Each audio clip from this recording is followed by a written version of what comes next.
Welcome to Car Shopping Questions and Answers. If you are car shopping now or in the next 6 months, I want you to type me in the comments. My name is Deshone the Auto Advisor. That's what I'm publicly known as. And all we do here is make sure that you know how to pay less than everyone else for cars. I'm very big on that. We spent the last 3 years helping people do this.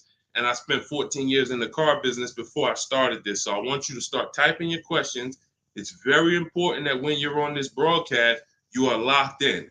Block out everything else. There's a lot of stuff in this world that wants to distract you. When you are distracted, you pay more money. That is what happens. When you are distracted, you pay more money.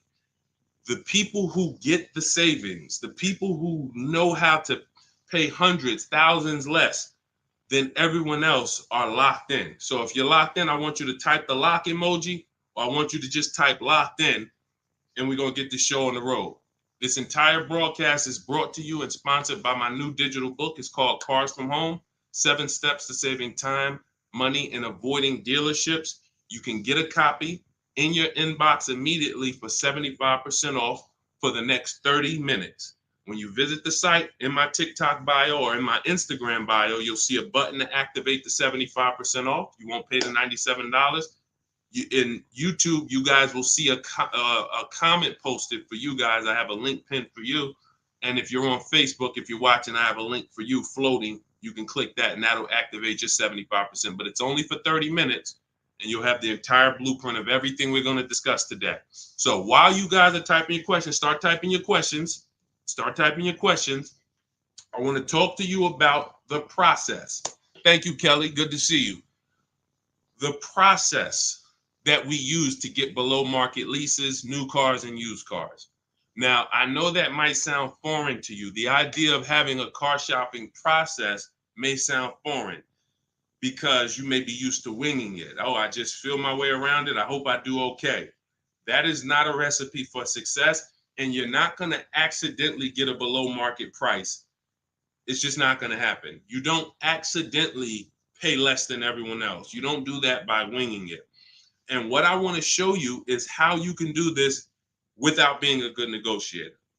So we use a 7-step process. That's why my book is called Cars from Home. You can already hear our process is at home. Who likes being at home? Hit the like button if you would rather spend time shopping at home than in a dealership. Hit the like button. Our process is called Cars from Home for a reason. All of your leverage, all of your control is from home. There is no power in the dealership. That's why the only time we're in the dealership is to look at cars, to test drive, and to go home. That is what we are there for. To look at cars, test drive, go home. We are never there to buy or negotiate because you have no leverage in the car dealership. So all of you, if you're like Deshone, I'm glad. Like, I hate being in car dealerships. You're going to love what we talk about over the next hour if you lock in. If you lock in. Again, if you're locked in, I want you to type the lock emoji, or I want you to type locked in, because I only want to talk to the people. I'm only talking to you.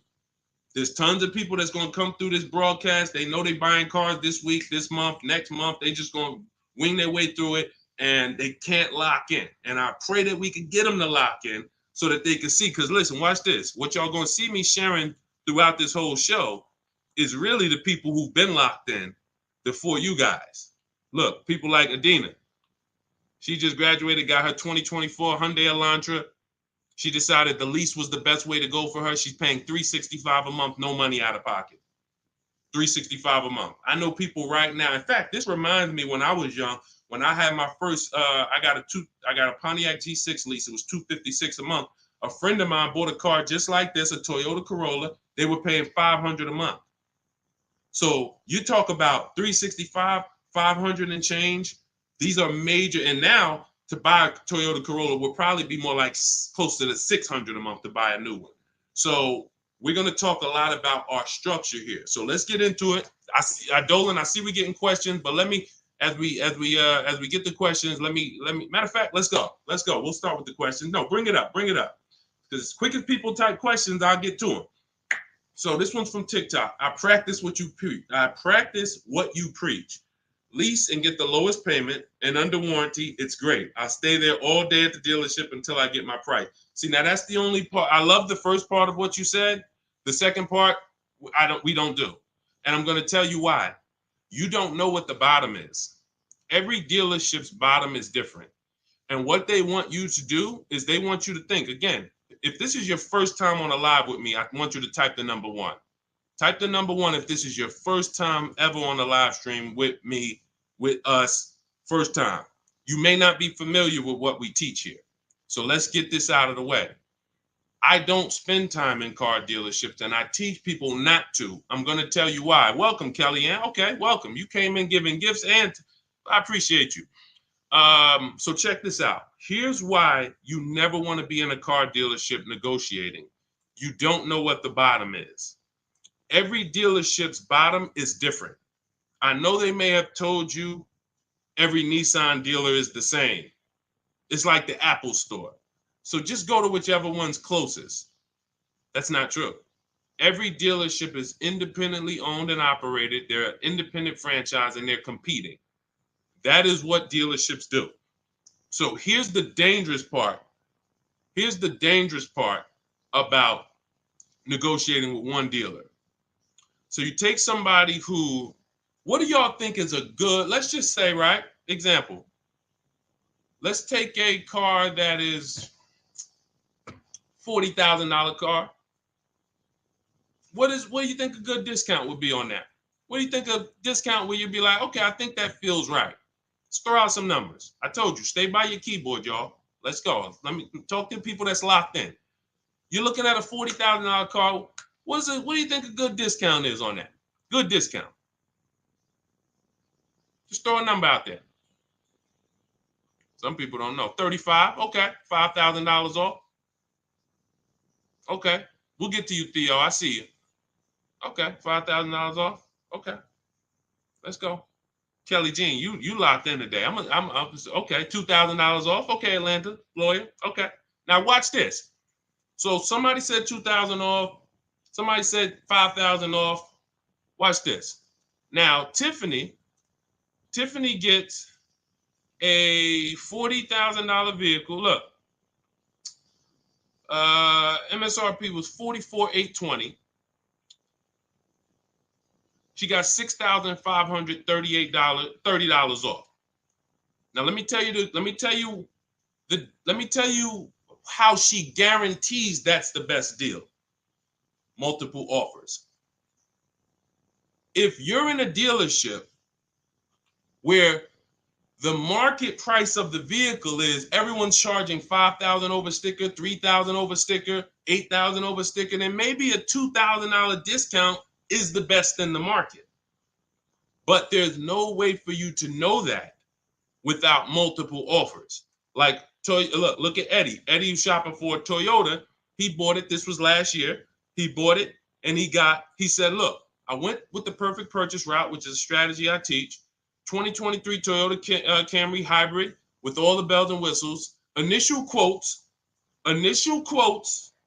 were over 10,000 over MSRP. So if any of you are familiar with this vehicle, the Toyota Camry hybrid, dealers were charging people ridiculous money, and they still are. He ends up getting a $2,086 discount after he looked at multiple offers. That is the name of the game. You can't, because now let me show you a little bit more of why we must get multiple offers. You can't feel for the bottom. Look at this.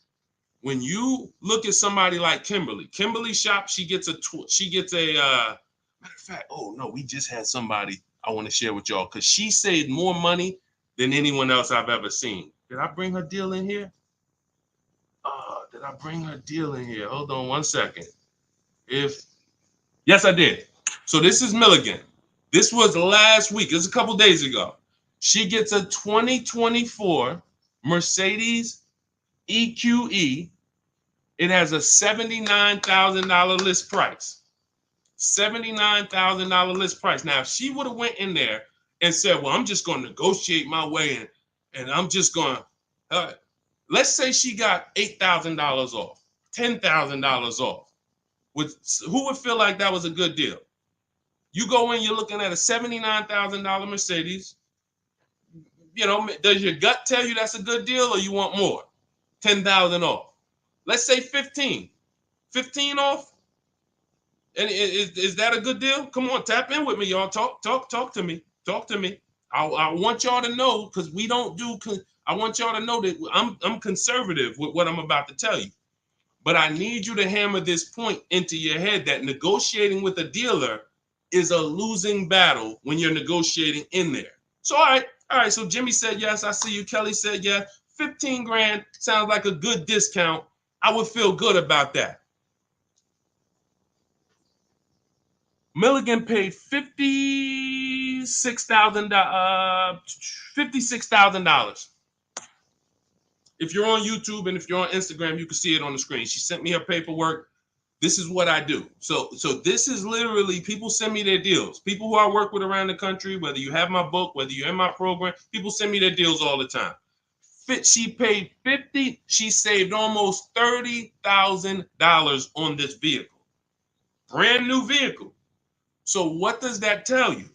Had you gone in there and agreed to a $15,000 discount, you would have left thinking you did okay, which is the point I want to make before we wrap this question up. The name of the game with car sales, and I did this for 14 years, is not that you win. It's to make you think you won. The name of the game with car sales is to make you think you won. It is a psychological game that when you're negotiating one-on-one with dealers, it's impossible for you to you can't win. So when you step outside and you start to sit back like we do and shop from home, and you learn how to look at the market the way I teach, the way you're going to learn, the more you tap in here, you will understand that your money and your leverage is at home, putting dealers against each other. Not going into one dealer and saying, okay, how much can you take off? Okay, who got that? Type $ if that point makes sense. You cannot feel for the bottom. You cannot say, oh, okay, that sounds good. 3,000 off. That sounds good. 10,000 off. That sounds good. 20,000 off. You can't say that on any vehicle. Now, sometimes your best discount in the market is 8,000. Sometimes your best discount is, like you saw Tiffany a little while ago, 6,000, 6,500. But the only way you can guarantee that that's the best offer in the market is to be at home looking at 5 to 7 offers. And in my book, I teach a strategy called the 25 to 5, where we connect with 25 dealers online, and it literally takes us 20 minutes. I have all email scripts that you send. There's no talking. We use this for new cars and leases. And literally, you will get 5 quotes. That 25 to 5 get you 5 to 7 written offers so that you can see what the market is. And you're going to be amazed to see that the best offer to the worst offer is so far apart. When you're looking at these 5 to 7 offers, you're going to be like, wow, how could these dealers be so different? Because 80% of them are overpriced. So when someone tells you, hey, Tiffany, that's my best offer. Hey, Taryn, that's my best offer. Barbara, Ken, my best offer. They may not be lying to you. That's their best offer. We need their competition's best offer. And that's how we make sure we guarantee the bottom price. If Milligan would have settled for $15,000 off, she would have left another $13,000 on the table. We can't leave that kind of money on the table. Okay. So yes, I love that you seem to understand about leasing, the person who shared this question. But what I don't love is being in dealerships negotiating. I do not do it. I don't teach to do it. We stay at home and we make people bid for our business. That is the game. Okay. All of this is inside my new digital book, guys. You can see it. It's called Cars from Home: 7 Steps to Saving Time, Money, and Avoiding Dealerships. And you can see, Josh, I have a support email everywhere. You can see it on my screen. Every time I do a live, I have a support email. When you purchase the book, literally on the thank you page, as soon as you pay, as soon as you get your 75% off, it literally says, screenshot this page. And it says, here's my support team's email, just in case you may have typed the email in wrong. And it says, click the link below to open up your book. So you can open it right there on the thank you page, save it to your phone or your computer, and I email you a copy. So DM me. If you don't see the support team email, we share it everywhere. We share it everywhere. I don't want to share it here live publicly, but DM me and we'll share it. We'll share it so you can have it. All right. Hey, Deshone, I drive 31,000 miles a year. Can I still get a lease driving that much? Theo, great question. So let's talk to high mileage drivers. If you drive more than 18,000 miles a year, I want you to type HM for high mileage. Now, here's what's important for you to understand. And what I love about the way you ask this question, Theo, is you're asking to understand. You're not asking with assuming an answer. So check this out. If you drive 18,000, all right, I see you high mileage drivers. If you drive 18, I see you Toussaint. You have to think about something other people don't. This is how vehicles normally lose value. This is what I call the unseen expense. You must understand this. This is what I call car buying 101, depreciation. So the people who don't understand leasing or who tell you not to lease, they don't understand depreciation. They say things like, well, I don't like to lease because I want to drive as much as I want to drive. Here's the thing. You pay for your usage whether you buy or lease. Give you an example. Let's say you buy a vehicle today for $40,000. What's that vehicle worth in 1 year, everybody? Let me ask you. Throw a number out. You buy a vehicle today for $40,000. What is it worth in 1 year? Average miles driven, 12,000 miles per year. What is that vehicle worth? Is it still worth 40? Is it still worth 40? No. Right, exactly. 33. Let's go. Let's go. Shout out to the people that's not distracted. 33. Look. So now that's a good estimate. You look and you say, all right, that's 40. This is 33. That's 1 year of time I lost $7,000. Had nothing to do with the fact you bought the car. I thought you didn't pay for stuff if you bought it. I thought you could drive as much as you want when you bought it. So let's throw a curveball in for the high mileage driver, because this is the point we're making. What happens if you drive 20,000 miles? What's the car worth? What's the car worth? Instead of average miles, where like, okay, it'd be worth 30. You drive 20,000 miles, it's probably worth 30. Instead of 33, it's probably worth 30. You lost 10 grand of value. So the more you drive, the more you depreciate your vehicle. Does that make sense? It doesn't matter if you leased or bought. If you buy a vehicle for 40 and you put 100,000 miles on it in a year, that vehicle's worthless. You go around and you try to sell it, it's probably going to be worth $12,000 or whatever, $15,000. You destroyed the value with the amount of mileage you drive.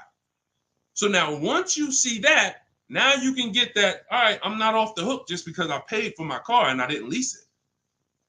I lose in the form of depreciation depending on how I use this vehicle. So that's the basis for us to discuss leasing versus buying. And when you look at leasing versus buying, here's what we're asking ourselves. This is step one in my book. We don't do anything else until we pass this step. How many years are you keeping the next vehicle?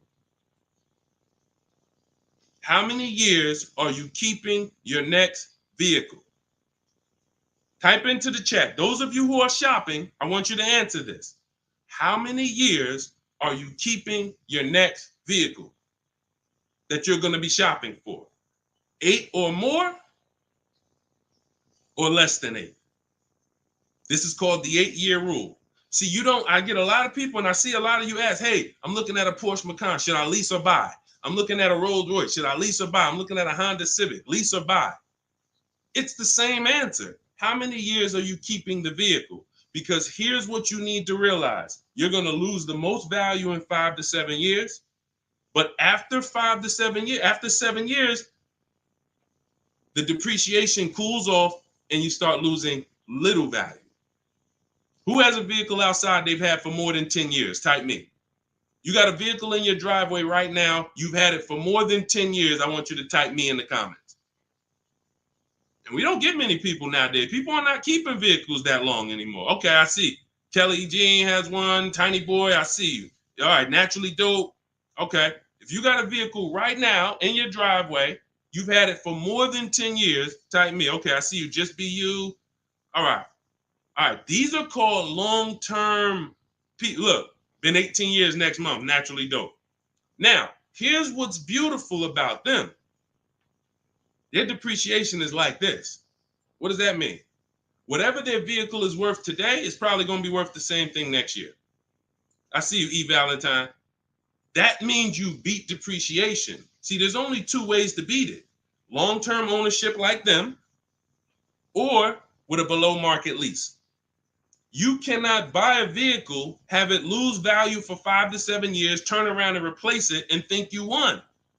That's just not the way it works. You bought it for 40, you traded it and it was worth 15, and you thought you won. You lost $35,000 or $25,000 in that time period. Was there a way we could have gotten that car or a similar car and lost less than $25,000 in that time period? This is what we're trying to do when we're beating depreciation. So if you are a long-term person, those of you who said, yeah, hey, Jose got 10-year Cadillac, had it from 2011, perfect. If that's your plan, you don't think about leasing. But if your spouse says, I don't want to keep a car that long, I don't see myself keeping a car that long, then they shouldn't be thinking about purchasing because they're going to lose in depreciation.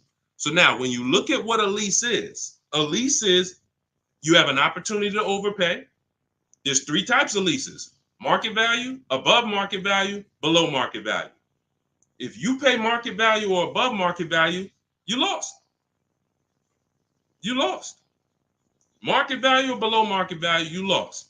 If you're enjoying this on TikTok, can y'all just double tap the screen? Just start tapping the screen. You're going to see the likes run up, and y'all just keep running them up. And what that does is it lets TikTok know we talking business over here, brings more people. If you're enjoying it on Facebook and YouTube, can you hit the share button, tag a friend in here so we can help them protect their money?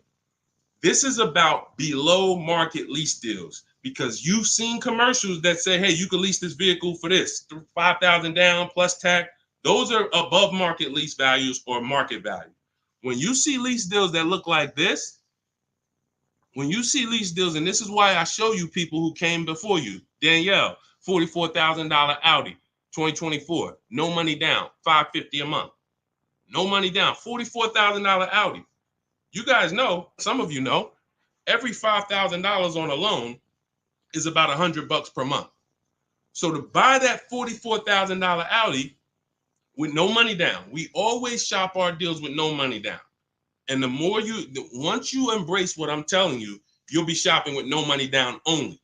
That doesn't mean we don't put money down, but we always shop all our deals, purchases, leases, used cars with no money down. Because when you start putting money down, it confuses you. Unless you're really, really good at math. If you're really great at math, then it won't. But if you're not great at math and you start putting money down, it's going to confuse you because you really don't know the deal you're getting. You only are focused on what is that monthly payment. So that's why we shop with no money down. But to buy this same vehicle with no money down for a $44,000 vehicle, that's a $900 payment on a 5-year loan. That's a $900 payment, $800 payment on a 6-year loan. She's paying $550 below market lease. Look at Kimberly. She saved 20 grand on her Maserati, below market lease, an $86,000 vehicle, $950 a month. $86,000 vehicle, $950 a month. Charles on his Palisade. Some of you have a Palisade. It's $48,000 vehicle. 48, almost $50,000 vehicle. That's $1,000 a month to buy. All day long, 5-year loan. And some of you, if you're like Deshone, well, I got a $50,000 vehicle and it wasn't $1,000. That means you took a long loan. So we don't do that here. We don't take 8-year loans. We just don't do it. It's the same reason we don't take 40-year mortgages. We have boundaries here that tell us this is too expensive for us. So anyone can get you in a car. You could go buy a Bentley. They give you a 190-month loan. You'll be able to afford it. That don't mean it was a good deal. So we cap our loans at 672 months. We will not go longer than that. That is the longest loan we take. So you look at what this would have cost Charles. Hyundai Palisade, $48,000. That's $1,000 a month payment. What is he paying? $597. And you got people like Zafrina who just killed it. Look, $65,000 Jeep Grand Cherokee, $579 a month. That's a 0.88% lease. These are below market leases. So when you're shopping for a below market lease, you are beating depreciation. Had they bought any of these vehicles, the vehicles would have depreciated way more than the small monthly payments they're paying to drive these vehicles. And then we look at Jen. Jen got an 18,000 mile a year lease. She bumped hers up to 18,000. Started out at 512 on her Honda CRV. Bumped it up to 18,000. Look, she went from 12,000 miles per year to 18,000 miles per year. It was literally 40 something dollars more per month, $50 more per month. So some of you see people and you're like, oh, they blame the lease for their mistakes. Oh, I didn't get enough mileage, so I ain't leasing again. The problem was you didn't get the mileage you needed because you let pennies stop you from actually having a good lease experience. Instead, you saw the payment for 12 and they said, well, if you want 15, it's $25 more per month. And you said, all right, well, give me the 12. Now you have a bad lease experience. You have a penalty because you didn't get the mileage you needed. That wasn't a smart thing to do. But blaming the lease is an even worse thing to do. So we always get the mileage we need. So Theo, when we look at now that you understand depreciation, you understand you buy a vehicle, you're killing the value. You're driving 31,000 miles per year. But if you bump your lease up, and I want you to shop for your leases with 12,000 miles, no money down, only first month's payment, taxes and fees in the payment. You get multiple offers. You need to get at least 5 to 7 offers. You could do it manually. You want to call around? You could do that. I do it, and I teach in my book. We do it without talking. Literally everything we do is email. We don't talk to car salesmen. And I'm a former car salesman. So trust me, when I tell you my system is you don't talk to car salesmen, it's better for them and you. When you go pick up your cars from the way we teach, the car sales people are thanking you. They're like, man, this was one of the quickest, easiest deals I ever made. You knew what you wanted. You sent me an inquiry. You gave me enough information to make the deal. We did it in 20, 30 minutes. This was great. I would never develop a system that would make car sales people work hard. It's easy. They love what we do. But at the same time, you got to find the right dealers. And you got to understand, all right, I have to shop with 12,000 miles per year first, and then let me get my best offers. You know, we teach something called the 1.5% rule. We divide the monthly payment into the MSRP. In my book, I have a calculator that does this for you. So literally, when you get my book, 75% off in my TikTok bio, 30 minutes, Instagram bio, 30 minutes, YouTube comments, Facebook comments, you see the link floating. You got 30 minutes to get the book for 75% off, so you won't pay $97. In there, I have calculated, you put your lease quotes into, and it literally spits out which one is the best, and it spits out counter offers that we email back to them. So once you do that, you find your best deal. Is it 1%? Is it less than 1% like Zafrina's? Is it 1.2, 1. As long as it's under 1.5, out of all your offers, you need to have 5 to 7 offers. If it's under 1.5, now you got good value. And now you ask them to adjust it up to 31,000 miles per year. You can absolutely do a high mileage lease. And you are going to spend less if you're a short-term driver. So I told you guys, if you were on the stream the other day, I talked about the guy that came in. He's the one taught me this, a customer. When I worked at Hyundai, I was a manager for a little bit. He came in, he had a high mileage lease on a Hyundai Sonata. I had never seen it. He had 72,000 miles on the car. And I was like, hey, you leased this? He said, yeah, I always lease. I'm in sales. He said, I used to buy my cars. I would always have negative equity. I had to do big down payments. I hated it. I started doing just a high mileage lease. He was only paying like $150 a month more than the normal lease for 25,000 miles a year.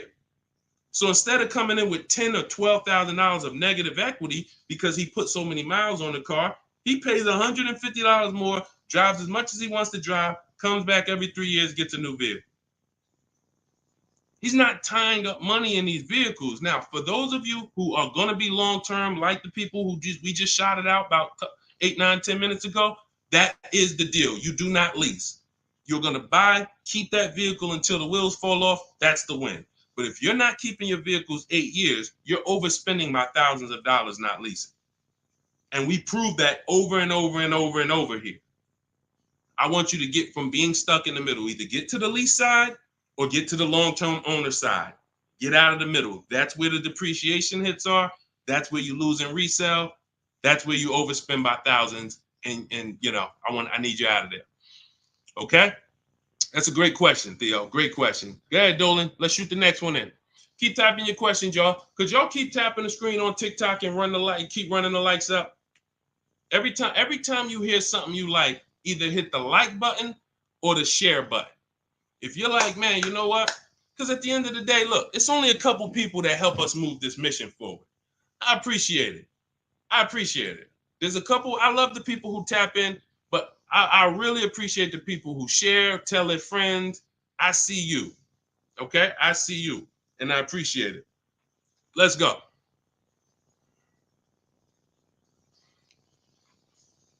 Okay, this one's from Instagram. If you negotiate with the manager, can you save because you're cutting out the sales guy? No. When you negotiate with a manager, I'm just trying.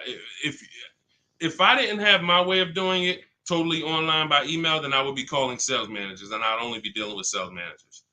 I'd be talking to at least 5. I'd be talking to as many sales managers as necessary to get 5 offers. And this is only for new cars and leases.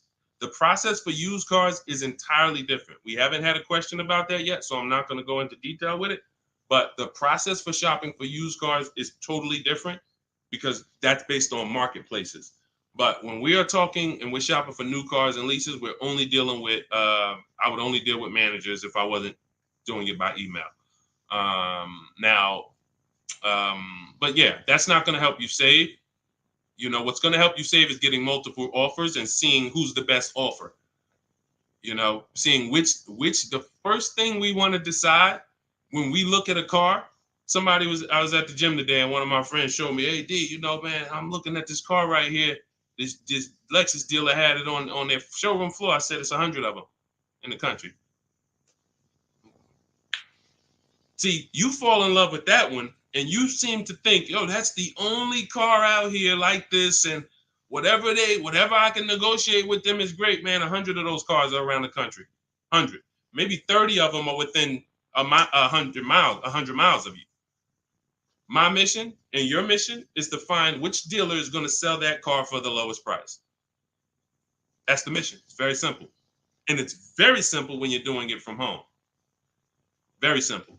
We don't negotiate with one car. They're cookie cutter. I don't care if you're looking at the rarest Bentley. There's still a couple of them in the country. Because the more, when a dealer can make you think we're the only ones with this car, they can charge you what they want to charge you. And you're going to say things that are going to be like, charge me more. What does that mean? Oh, man, I ain't seen this one before. Okay, ching, cash register. You say stuff. See, I'm a former car salesman, and thank God he's put me here to do good in this world. And he's given me a heart to help people, and I just never had the heart to take advantage of people. I know the business like the back of my hand. I've been a manager at Ray Katina. We had to run our own deals. Most car salespeople have no idea what I'm talking about. Me and my friend, we were just talking about this because the places we worked at, we had a different standard. We had to know the numbers. We ran the program. Ray Katina didn't have finance managers. A car salesman who just runs back and forth, no disrespect, but you don't know what we're talking about here. You say, all right, get the customer, go get the numbers. Get the customers, go get the numbers. You won't get that. But at the end of the day, that is like this. When I tell you that when you start putting dealers against each other, it's the only way for you to prove to yourself what I'm telling you is true. I can show you people all day long. I can show you Jen. I can show you Rosalie. I can show you these people ain't me. These people wasn't in the car business for 14 years. Ansley, look, got his car in 2 days. Look, he said I started the process Saturday, made the deal Monday. Got him a 2024 QX60 Lux $58,000 vehicle, $554 a month at home. At home. He wasn't in the dealership for 12 hours to get this ridiculous price. I can show you this all day long, but until you see that the name of the game is putting dealers against each other, and when you see how much you're going to save, you'll never go back to the old way.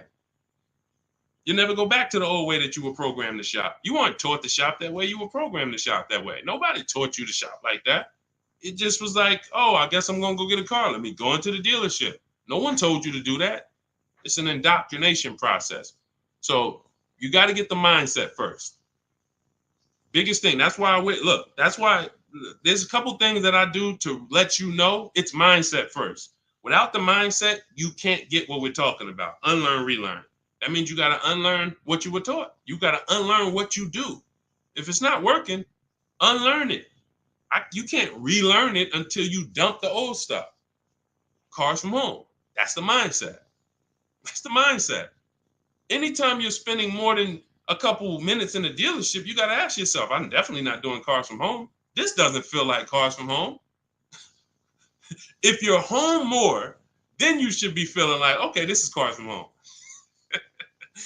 And all of this is in my, if you like, guys, you don't want to remember all of this, you just want the step-by-step blueprint, that is my new digital book. It's 5-star rated. You can Google it. It's called Cars from Home, 7 Steps to Saving Time, Money, and Avoiding Dealerships. You can get your copy for 75% off in my TikTok bio, my Instagram bio, the YouTube comments, or the Facebook comments for the next 30 minutes. After 30 minutes, price goes back up to $97. And it is worth every penny at $97.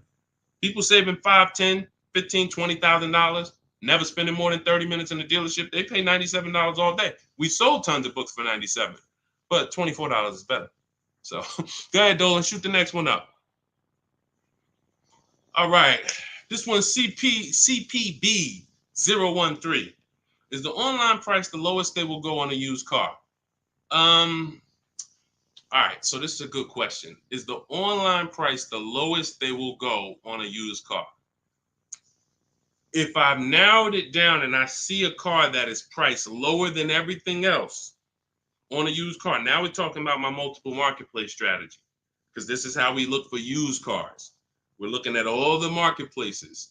Everywhere there are used cars at, we're looking at them. Cars.com, Carfax, Car Gurus, Auto Trader, CarMax, Carvana, Driveway, eBay Motors. 8 marketplaces. We open these up, we start our accounts. Once we narrow it down based on title, service records, accident history. We cannot, hold on. I got a feel TikTok is telling me, let me just, hold on. Can y'all still see me on TikTok? Give me a thumbs up. Give me a 1 if y'all can still see me on TikTok. Give me a 1. I just want to make sure. I just had a pop-up message on TikTok. All right. Thank you, Tiny Boy. Appreciate it. Okay, so you do not buy a used car without making sure you see the service records. There are a couple big things, couple major things when you're buying a used car you need to do besides price. I'm telling you this.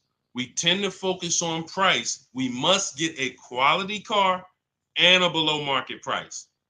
One without the other is a loss. If you tell me, Deshone, man, I used your strategies, I shop, I paid below market value, I know it, I saw this was the lowest car within 100 miles, but the car is in the shop every 3 to 6 months, that's a problem. We lost. So we must get both. So we narrow this down based on service records. As of right now, Carfax is the only one I know that shows service records. So now you can pull this and you can use this on your actual, you can use this as a last case when you narrow it down. Now in my book, it's only one strategy I don't share publicly. It's my secret strategy to get free Carfaxes. I share everything else, but that's my secret sauce. So that's in my book. I'm not going to do that here. And I'm going to tell you why. One Carfax covers the price of the book. So, those of you who want my secret strategy on getting free Carfaxes, that's in my book. But once we get the Carfax, we can see the service records. If the service records aren't consistent, do not buy the car. That's my recommendation. I don't care how good it looks. I don't care if he tells you, hey, I used to change the oil. I changed it myself. Without proper service records, the engine could go before it was supposed to go. The transmission could go before it was supposed to go. Like, this is literally the worst thing you can do. And you don't want that. Okay, let that be a deal breaker. No service records, deal breaker. So another thing you do is you type the vehicle into Google. If you're looking at a 2017 Kia Optima, what you do is you type in 2017 Kia Optima reliability. Skim the articles. Just skim the first page. It don't take you 5 minutes. Look for any red flags. Owners report electric issues. This vehicle has less than average reliability. Once you skim that and you see you're either going to eliminate that vehicle or it's going to pass, after you do that, I want you to type in 2017 Kia Optima longevity. Now you're going to see websites that look at engines and transmissions and what owners say in the long term. And it'll say these vehicles may last 200 to 300,000 miles.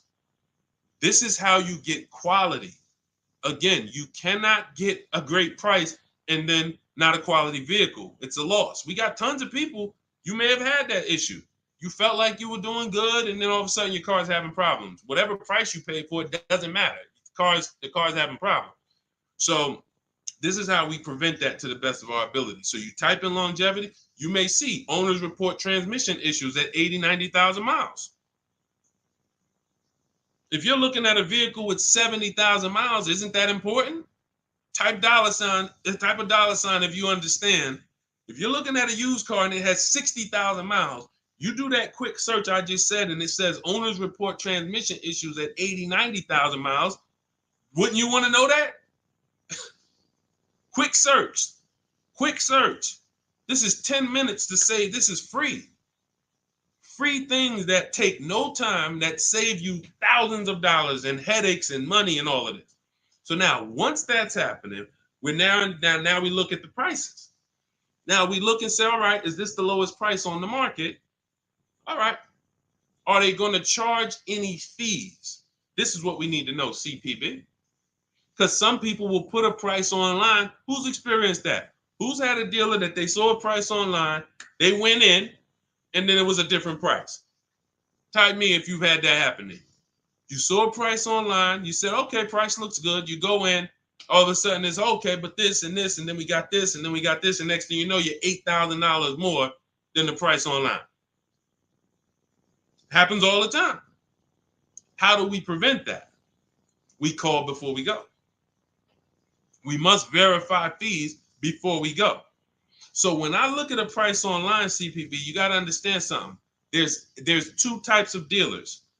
There's dealers who list used cars and they have no intention to sell the car at that price. They're going to bump the price up when you get there, and they hope you don't call. Because if you call, then they know you won't come.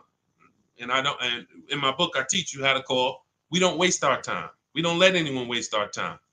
While we're in a dealership that's wasting our time, the real best price car is selling to someone else. If you narrow it down to 3 cars and then you go see one and it's like, okay, Dad, you wasted my time. Now you come back and the other 2 that was really the best price, those are gone. Because the best price cars don't last long. So we can't afford to let anyone waste our time. So now the goal is to see, can I get money off, but not here? We don't do that until we get there. Because a lot of times when we shop for used cars, we're getting notifications of every car that pops up. A lot of times we get cars that no one even knows hit the market yet. Soon as they hit the market, because I teach you how to know the market, you literally know the car there before anyone. You verify fees, you're there, you test drive it, you lock the car up. You can't call those dealers and be like, hey, could you take another $1,000, $2,000 off? Because they're going to be like, well, we just got the car, we're going to give it some chance. And I'm going to give you another insider secret. Dealers use a tool called V-Auto. When we list used cars, we know what every used car is priced at around us. We know what every single used car is priced at all around us. So we know we're the lowest priced car in the market. When you're looking at that car and you see that's the lowest price out of all of them, that dealer knows they're the lowest price. So when you call them and you look for more money off and you're not there, you don't have any leverage. So we do that when we get there. So this is all in the process that we use. I talked to y'all at the beginning of the stream. We talked about process. Everything we do is a system. That's why we have thousands of people that you look all over my pages, you read those comments, you see people sold their leases. I made so much money selling my lease. Oh man, I got $10,000 off. Man, I got a deal that was $200 less than what I thought I could get. Look, I had, I think Vicky, who wrote into me? I think Vicky wrote into me and said, What's her name, Vicky? Okay, can you take that question off, CP? Dolan, so I can see this. Okay, yeah, it was Vicky. She said, "Hey, Deshone, thanks to your book and the methods, I was able to get my new lease for a 2024 Volkswagen Atlas for $175 less a month than my first quotes. I did it all online except for picking up the car. I put no money down other than first month's payment and DMV. I saved over $6,000 over the life of my lease listening to your tips, using my scripts. My negotiating scripts, you don't talk, you're typing, you're copying and pasting. So if you have it, if you can't copy and paste, this ain't for you. If you're not good with a computer, you can't visit websites and copy and paste. This isn't for you. But that is the name of the game. That is the name of the game. Like, it is all about having a process, not winging it. This is a 5 and 6 figure transaction. You wouldn't wing a home purchase. I don't care if you found the least expensive shack in the country. You found a shack that was $40,000, and you're like, man, I want to buy that shack. You wouldn't wing that process, right? You wouldn't be like, oh, you know what, I can handle it. Forget the attorney. I don't need a realtor. I don't need none of that. I'm just gonna go and, no title company. No, there's a process. Doesn't matter. Even the least expensive house. So if you treat car buying here like you treat home buying, if you treat car buying like you're buying a small house instead of a big TV, that's how people treat buying cars. Then people come in, hey, honey, look outside. You bought a car? Hey, I went down. I told you, I told you I was just going to get milk, but I stopped by the dealership. I knew you was out for a couple hours. What happened? Like, how'd you buy a car? Well, I stopped by the dealership. I saw this thing and I just had to make it. You made a $30,000 transaction in minutes. Minutes. It's like it's a big TV, like you bought a 90-inch TV home. Look, honey, but I got a car, something that costs $50,000. I did it in a couple hours. This is why we're losing. And so part of what I got to do, y'all, I got to tell you the bad news. I got to tell you the bad news so that you can get to these prices. You're not going to get to these prices unless you realize that everything they taught you to do was for them to make more money. Once that clicks, you come over to our side and you join our side, and we'll just, you'll be winning for forever. New cars, used cars, leases, high mileage drivers, don't matter. We do it all. All right, go ahead, Dolan. All right.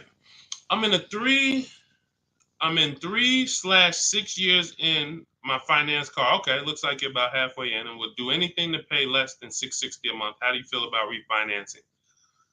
Okay, so there's a right way to refinance and there's a wrong way. Refinancing should be you qualify for a better rate now, but you don't want to stretch the loan out. And I'm going to tell you why. Most of the people who want to loan you money, they want you to take it longer. I make more money lending you $40,000 for 8 years than I do for 3 years. So the longer you take the loan, the more I'm pretty much guaranteed to be all right. If you pay for 2-3 years, a lot of that is going to interest. So by the time you get to halfway through, you still owe a good amount on that vehicle. So most people, when they refinance, they call and they're like, okay, well, what's the lowest payment I could refinance into? And then they'll stretch the loan out. And that ends up, like, let's say if you paid 3 years already. Now you go in and you say, all right, well, what can I refinance to? They say, well, we can get you to $375 a month. We give you a new 6-year loan. And now people be like, oh, well, I like that better. But you already paid for 3. What's 3 plus 6? 9 years. No one's taking, there's no smart person on here that would sign a 9-year loan. But that's the problem. So here's what I would do. You're already, all right. Another thing about refinancing, it's for people who want to keep their cars. We said this earlier. The people who are keeping their cars want to actually pay them off and keep them until they, forever. or at least until they know that the depreciation is over. And that's really not even that, because once the depreciation, once you get here, you buy your car here, by the time it gets here, you paid it off. Now you don't want to get rid of it, because now this is where you've reached what I call the reward stage. This is where it's like, man, my car is not really losing that much value. Now let me keep this thing and really get my money out of it. You don't want to flip the car as soon as the depreciation has really settled. You don't. So if you're planning to keep that car and keep it 8, 9, 10 years, then you refinance, and then you say, all right, I'm just going to make sure I got the best loan. But I would recommend you refinance and pay the highest payment you can to pay off the car quicker, not stretching the loan out. It's just you're paying more. It may seem like, okay, yeah, I'm paying less, but you're paying more. You've already paid for 3 years. They stretch you out another 5 years. That's an 8-year loan. You paid on the car for 8 years now. So what I would look at is, if you're not a long-term person, if you're not keeping your cars 8 years, you should be flipping out of that car into a lease. You should literally we have a process we call the equity assessment. Some of you know there's a word we don't use here. It starts with a T. Who knows? Because I know we got some new people on here. If this is your first time, you wouldn't know this. But there's a couple people that tap in with us regularly. They locked in. They becoming below market masters. A lot of them have my book already. So there's a word we don't use. It starts with a T. See if we got anybody on here that know. Thank you, Terry. Trade. Yes. Thank you. Way to go. I love the people who are locked in. I'm always going to listen. I'm always going to give y'all extra attention, because y'all are the ones. It's a lot of distractions out here in this world. A lot of people want you reading news articles and all of that. While you doing all of that, people charging you more money for everything. Stuff you didn't have to pay overpriced for this car. But because you didn't tap in and lock in, now you just went and did it over. So yes, we don't trade. So what you would do is you would do an equity assessment. We go to cash buyers. We use 6 buyers right now online. CarMax, Carvana, Driveway, KBB Instant Cash Offer, and AutoNation and Car Gurus. That's 6 cash buyers. They compete hard. 3 of them link you to a local dealership for a cash offer. 3 of them are online car buyers for cash offers. And these are people I've helped hundreds of people sell cars to these people. I've sold my car, my mother's car. We both sold our leases, and I ain't gonna tell you what I made when I sold my leases, because that's when the market was high and every car was worth $7,000 to $12,000 more than it's worth today. You know, I'm so glad we look back and we helped a lot of people cash out and benefit from that market. That's no longer here. That's over. But there was a 3-year run where we were selling leases and making literally 5 figures. It's amazing. But anyway, the point is, you want to do an equity assessment. You want to let these cash buyers bid for your asset and see what's the most you could pay. You're not going to get money. You're not going to get these numbers on trade. So once you do that, you see how much you can pay. Now, we were switching to a lease. You get a below market lease on something, you drop your payment very simply. Very simply. You going into another finance though, it's going to be difficult for you to do that. It's going to be difficult for you to do that.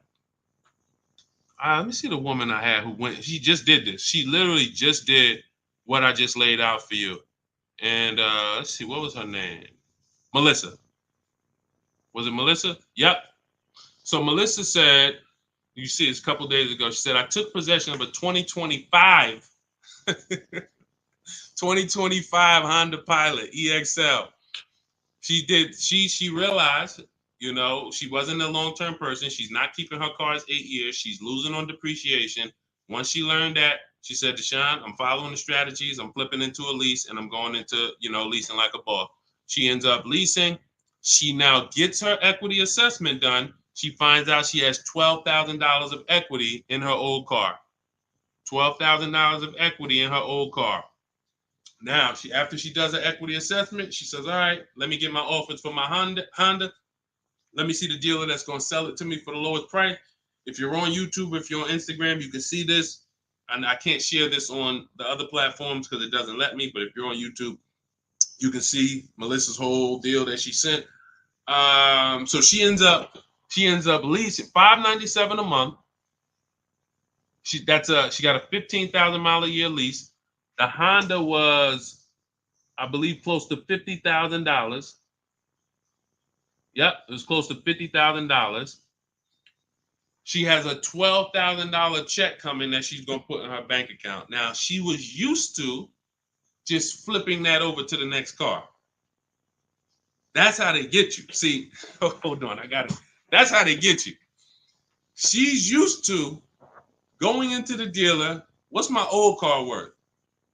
Who's done this? If you'll be honest and say, ouch, you've done this. If you can't say amen, say ouch. That's what my old pastor used to say. You can't say amen, say ouch. When you look and you go, what's my old car worth? I want to use that for a trade. I don't want to put no money down. That's why I got my old car. Now what'll happen is that old car, you just flip the finance, and now when you hear the payment, it's like, okay, I guess the payment's not that bad, but you don't realize your old car was a $10,000 to $12,000 to $15,000 down payment that just stacked their profit, and now it's all types of bad. It's because it's too much money for a person to control. It's too much money. When you go into a dealership to trade and you need a loan, that's 3 transactions you're giving to the dealership. 3. That means I want to sell you my old car. That's 1 transaction. And instead of me making people bid for my old car, I'm just going to give it to you. I'm going to just have you be my only offer.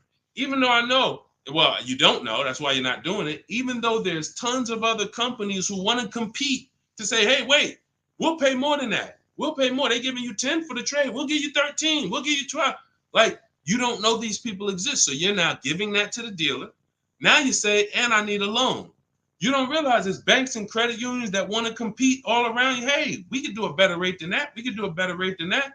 In my book, I teach something called the bank bidding war, where we have all of these people bid for our loan, and it doesn't affect our credit. There's a particular way we do this. It's a bank bidding war. They give you a window to shop. Now, you can't let dealers run your credit and just run you, that's different. I'm talking you rate shopping. But you're giving that transaction to the dealer without shopping it. And then you're buying a car from them, even though there's other dealers who have the exact same car that you're not getting prices from. That will sell you the car for $3,000 less, $5,000 less, $8,000 less, $15,000 less. You won't know that because you're just dealing with this one person. So that is what happens most of the time. That's why when you step into our way, you see it's totally different. You can't even mix what we do here with how y'all do it. You can't. It's oil and water. So that's how Melissa did it. The same way I just told you to do it. She said, you know what? I'm not buying these cars anymore. I'm not keeping them 8 years. If I'm keeping a car 8 years, then I'll shop to buy again. Again, for those of you who just came on the stream, if you are keeping your car more than 8 years, your next car, you shop for a purchase. New car, used car, purchase. But if you cannot tell me 100% you are keeping the car 8 years, you should be shopping for a lease. It's not even close. The prices paid, the quality of vehicles driven, as long as you're getting the right mileage you need, it's the best thing ever. New cars, and we're paying cents on the dollar compared to everyone else. But you have to bid these out. Can't walk into a dealer and say, hey, work me a lease out. You're never going to get these prices. Never. Go ahead, Dolan. Next question. All of this, for those of you who like Deshone, listen, I love what I'm hearing, man. It's no way I'm going to remember all of this. This is all in my blueprint. I'm not winging any of this. Everything I'm teaching is out of my step-by-step book. It's a digital book. It's called Cars from Home, 7 Steps to Saving Time, Money, and Avoiding Dealerships. You can get your copy for 75% off for the next 30 minutes. Now, if you visited the website already and the timer started, that means once that timer hits 0, it's not, you don't get 75% off. It goes back up to $97. So you won't get the $24 price. But if you get there before the timer hits 0, in my TikTok bio, in my Instagram bio, you can get your 75% off. It'll be in your inbox before we even end the stream. It'll be in your inbox in 5 minutes. Now, also, we have a link in the YouTube comments pinned for you to activate your 75% off, as well as a link floating on Facebook or in the comments for you to activate your 75% off. But once you get your book, I want you to screenshot the thank you page. One, it says right here, click below to open your book. So you can open the book and save it to your phone or your email right there. But then I also email you a copy. But sometimes you type your email in wrong. We have a great email system. We've delivered over 10,000 books, but we can't send a book to the wrong email. And that's what usually happens. So I want you to screenshot that page so you'll have my support team's email. And depending on where you're watching, you'll see the support email on the screen. But this is only for book delivery. This is not for questions. I don't do questions through email. All right. Jimmy, thanks. Just got the book. Can't wait to read and learn how to get a great deal on my next car. Congratulations. Use it, win. Follow it step by step. Don't change a thing. It's like McDonald's. I promise you, the reason why we have hundreds of people, I've worked with 2,000 people personally, and we probably got thousands of people that I don't even know about. Hundreds that have written me, text, DM me, emailed me.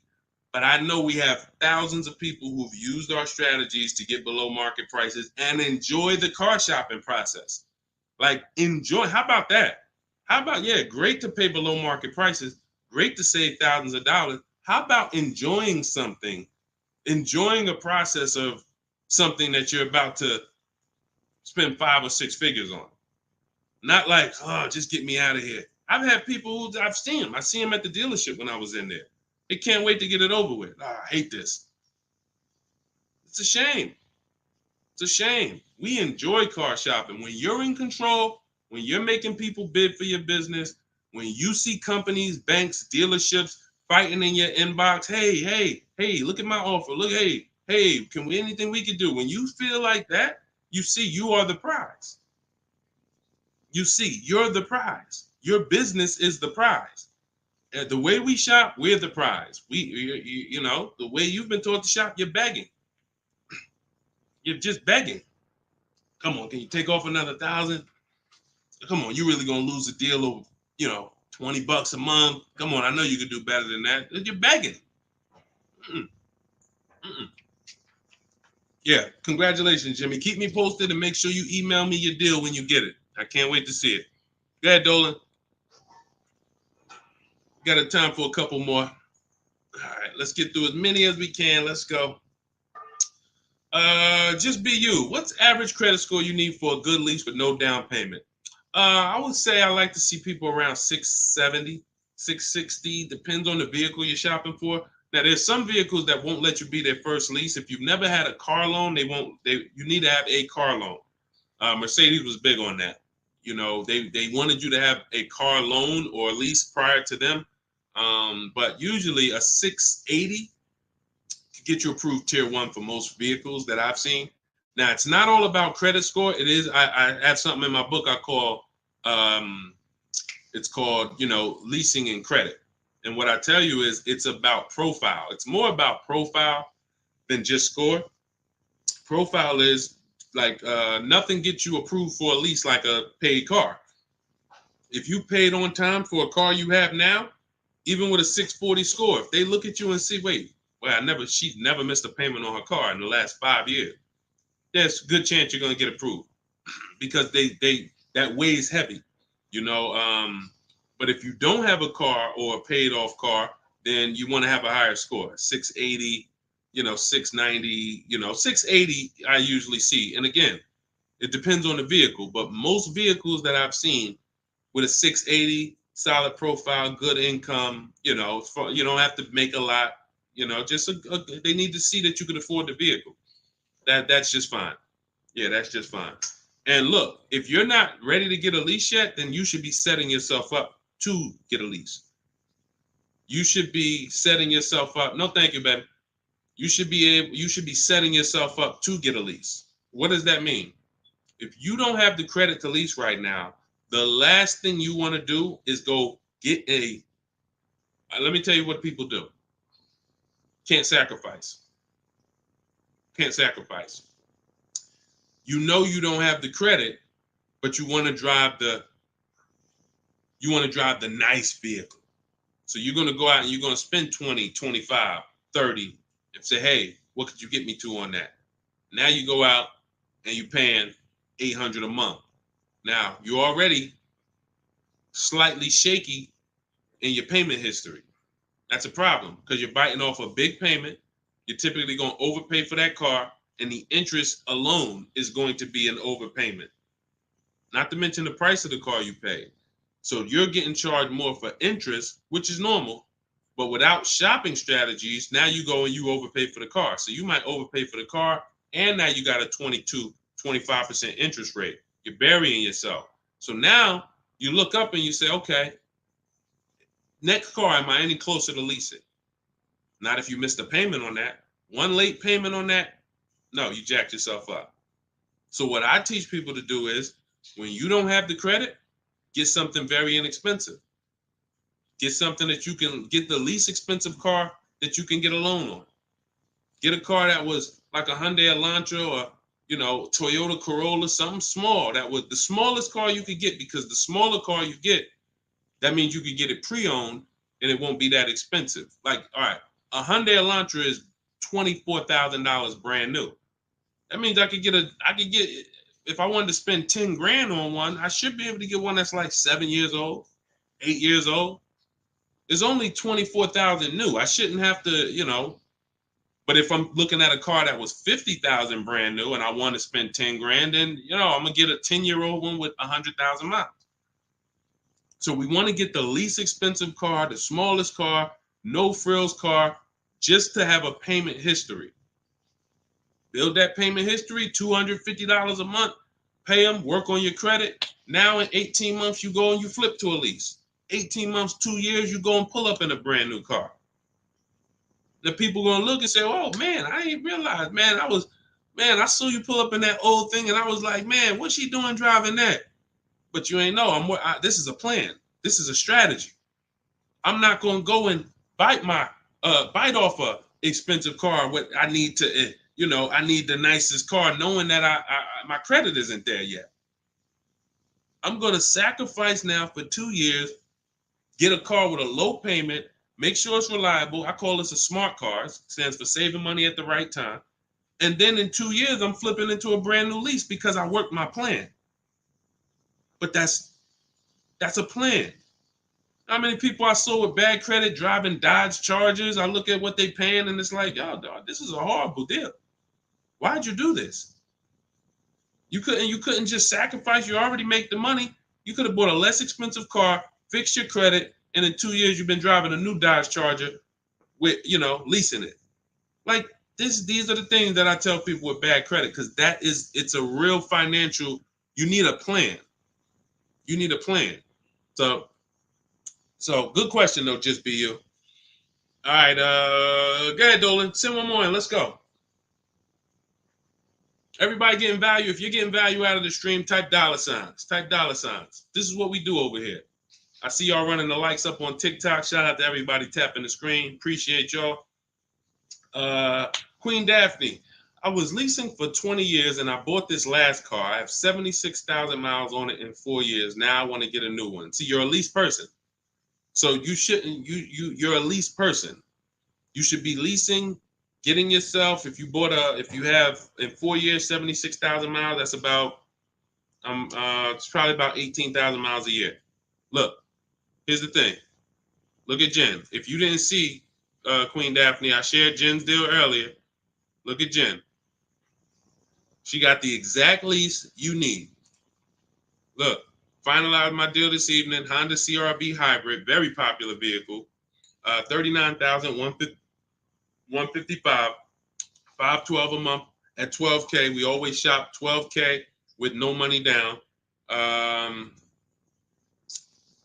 It was a 512 a month payment. That's a 1.3% lease. 512 on a $39,000 vehicle. So now once we shop our deals for 12, that's when we adjust with the dealer who wins the bid. Whatever dealer wins the bid, now we adjust the mileage with them.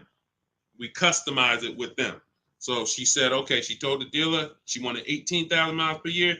It went from 512 to 563 a month. That's it. Literally. $50 more a month. And she's driving 18,000 miles per year. $50 more. That's what people don't do. They take the 12, $50 more a month times 36, that's $1,800. $1,800.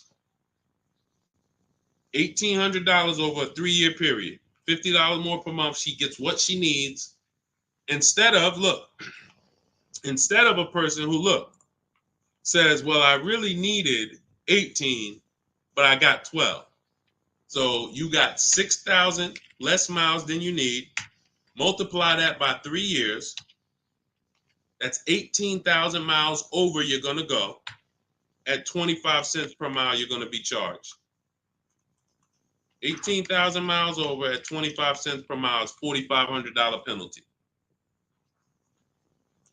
This is what we call penny wise, dollar foolish.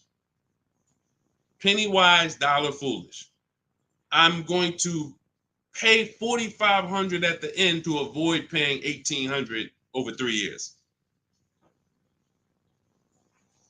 Y'all understand? You understand? It's always about getting the mileage you need. It's always less expensive to get the mileage you need because people think they can avoid that. They think, some of it is the dealer's fault and some of it is the person's fault. The dealer may lie to them and say, hey, if you go over mileage, don't care, just come back and we'll get you out of it. They're just rolling that $4,500 penalty over to the next car and burying it and stretching it out.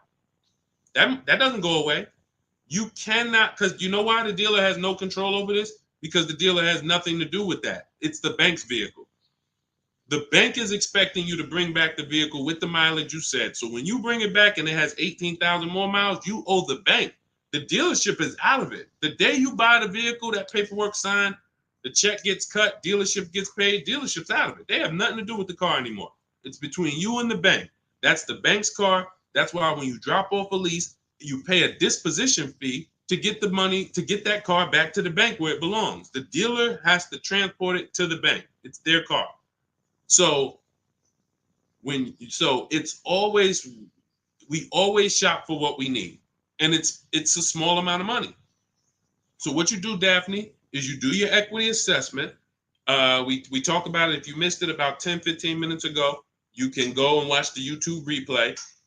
Or if you want everything I teach step by step in my book, it's in my digital book. You can click the link in my Instagram bio or in my TikTok bio. You get 75% off, so you get the steps for $24.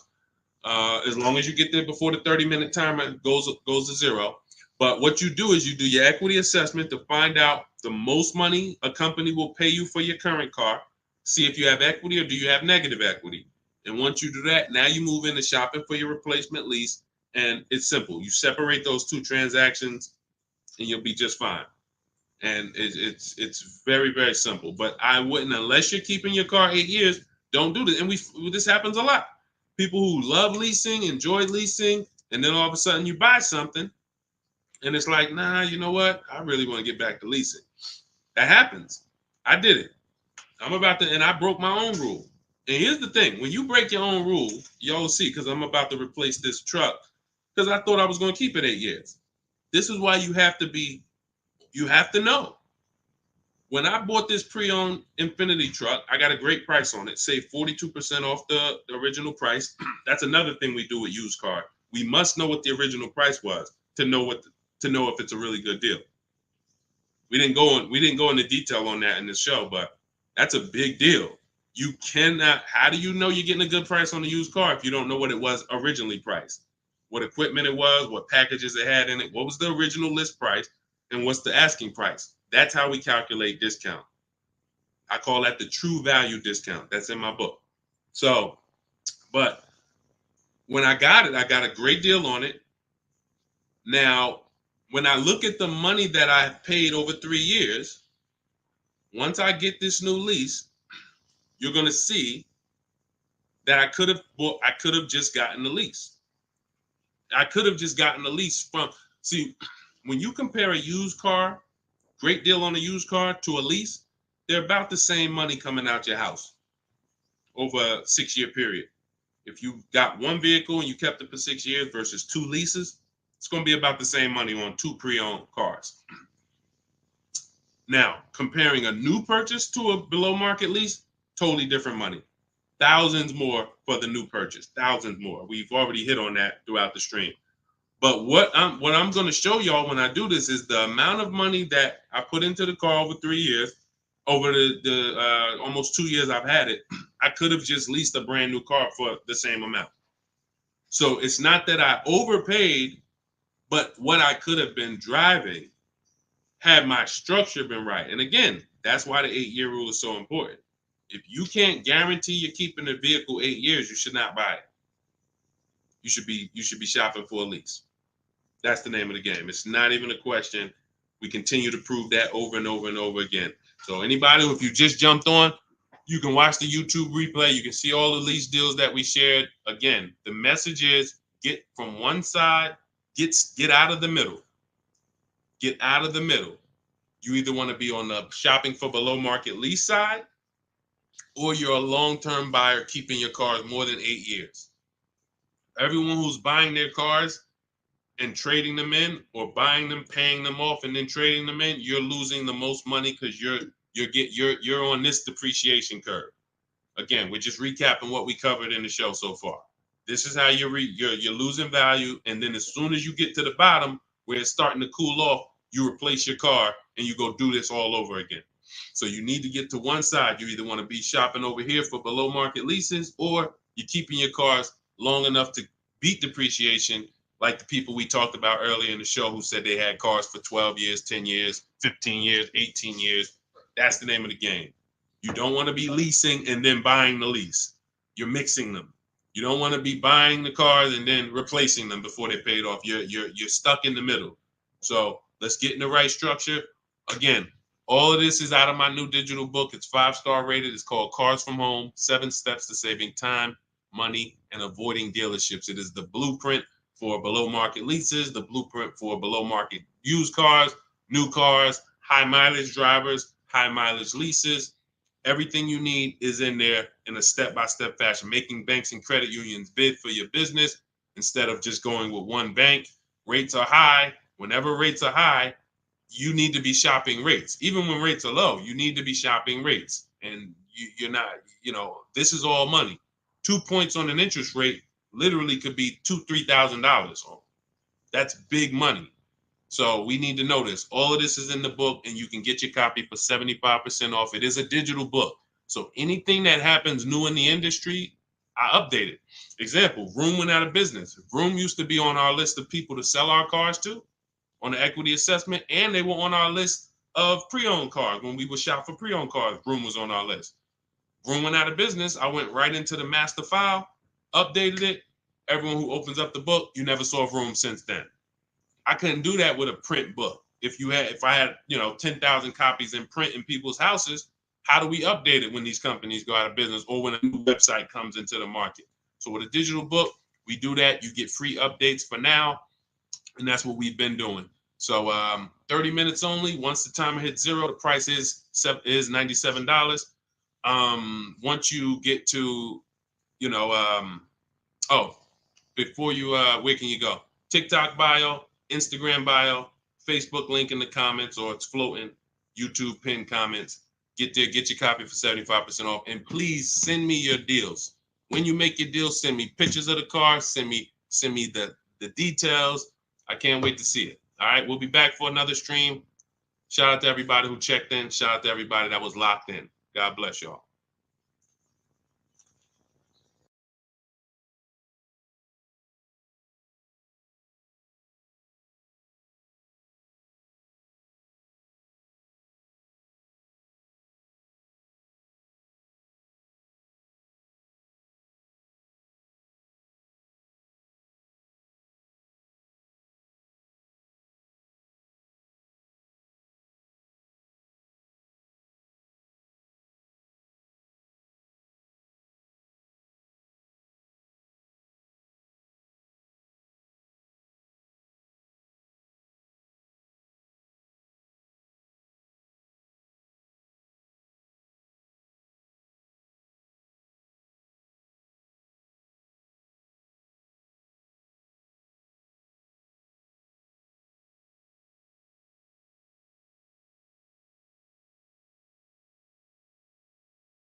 Welcome to Car Shopping Questions and Answers. I am your host, publicly known as Deshone the Auto Advisor.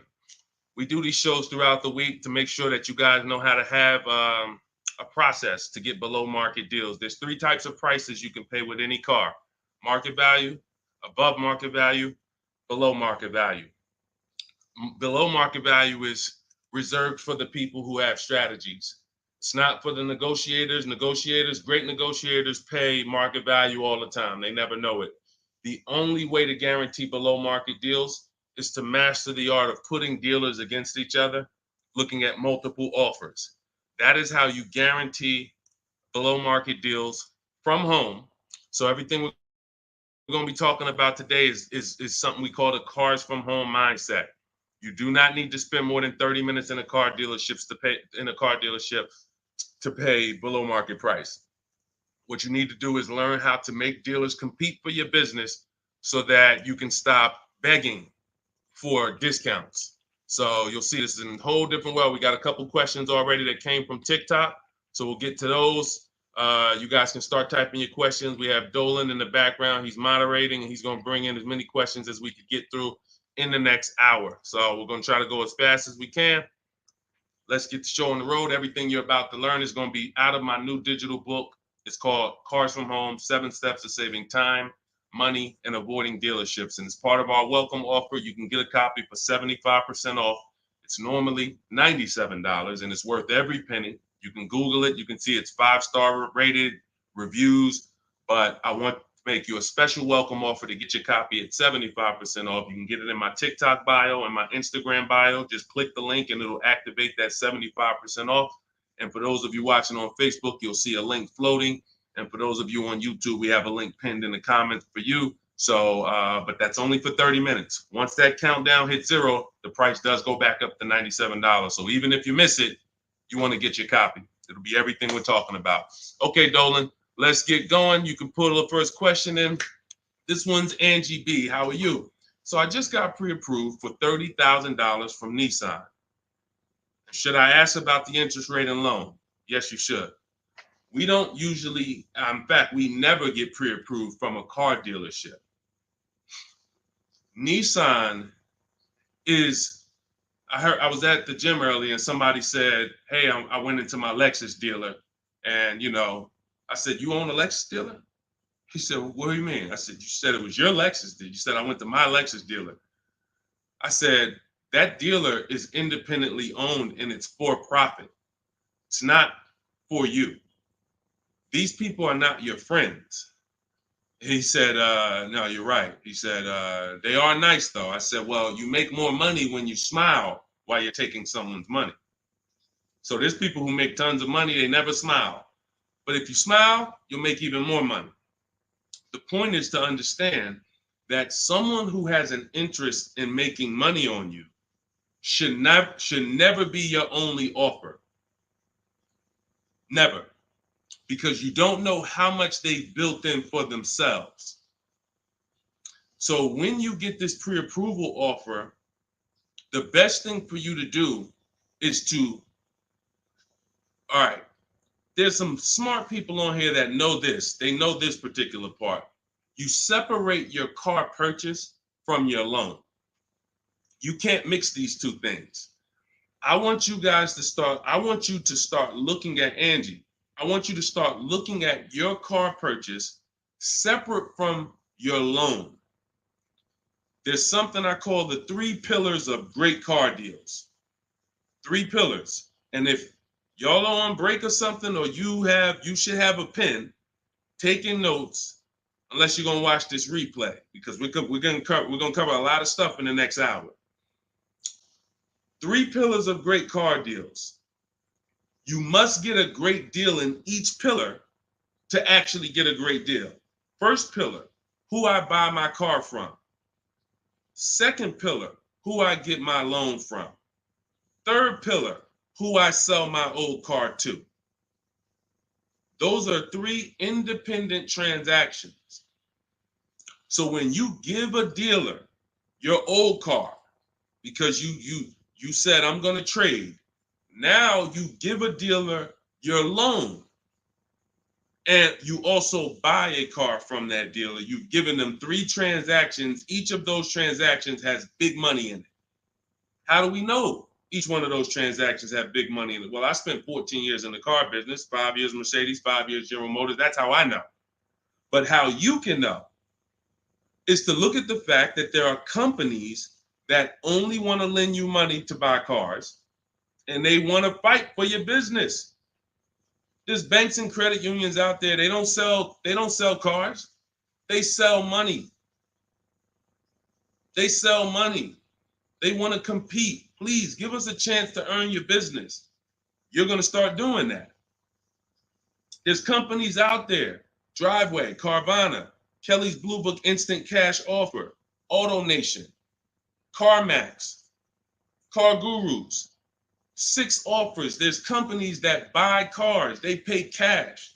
This isn't Facebook Marketplace. The only way we used to get more money for our old cars than we could get from a dealer is we had to sell it privately. Y'all remember that? Remember that? If you wanted to make 2,000 or 3,000 extra than the dealer was going to give you, you had to sell your car privately. These 6 companies that I just named are going to pay you more than any dealer is going to pay you to trade. So what you got to understand, academic weapon, and people like you who are asking these questions, you got to understand that there's 3 parts to a car transaction. The ones I just broke down, that's if you have a trade. But now, how do you make sure that you get a great deal in each one of the pillars? It's simple. Bids. It's simple. Bids. All you have to do is embrace that. As long as I get bids, it's impossible for me to overpay. This is great for the people who's not a good negotiator. Let's be honest here. If you're not a good negotiator, type not me. You're just not good at it, or you just don't like it. Just type not me. Or me. It doesn't matter. Just something to tap in. Be honest. I see you, academic. Okay. Anyone who's just not, and here's what I know, because I'm taught this in sales. Only 15% of the population is. Only 15% of the population is comfortable with conflict. Hey, Terry, thanks for being honest. This is how we're going to win, being honest. So when you look and say, well, if I'm not a good negotiator, how do I get below market prices? It comes back to bid. So everything I'm teaching you is based on a bidding system. What you should be doing, Angie, is I'm gonna teach you something I call the bank bidding war. This is in my new book. So when you get your copy of the book, you'll see the entire bank bidding war blueprint. I tell you how to do this step by step. The credit bureaus, dealers don't want you to know this, so pay attention. Everyone hit the share button. Shout out to the sharers. I need everyone who shares to hit the share button. If you're on YouTube, hit the like button. Hit the like button, because we're about to drop something on you that I know you've never heard. Pretty much everything you're going to hear you've never heard. But let's go deep on this bank bidding war. The credit bureaus allow you to have multiple lenders access your credit within a certain period of time. And as long as you let them all access it in that period of time, it's going to have the same effect on your credit score as one hard inquiry. So if one hard inquiry on your credit would have lowered your score 9 points, you can have 20 and it'll lower your score the same 9 points. So obviously, if we could have one and we're going to take a 9-point hit, or we could have 20, what's better? With one person competing for our business or 20? So you cannot go into the dealers to do this. You can't say, well, I heard Deshone said I could go to this dealer and let them run my credit, and then the next day I could go to this dealer and let them run my credit. That's not how it works. You cannot do that. What you will do is you will make your deal for your car. First thing you're going to do, Angie, in the bank bidding war process is let's see, are there any special interest rates in the market? That's always step one. The bank bidding war is 3 rounds. Step one is, are there any special interest rates for the car I'm looking at? Are they running 0%? Are they running 1.9%? Anything that I know a bank or credit union can't beat at all. It's a subvented rate. It's like a rebate on a finance. It's the company saying we want to move a lot of these cars. Let's give the people low interest, no interest. Now, once I check that off, there's no special rates. Now we're moving to the next step, which is shopping for our car.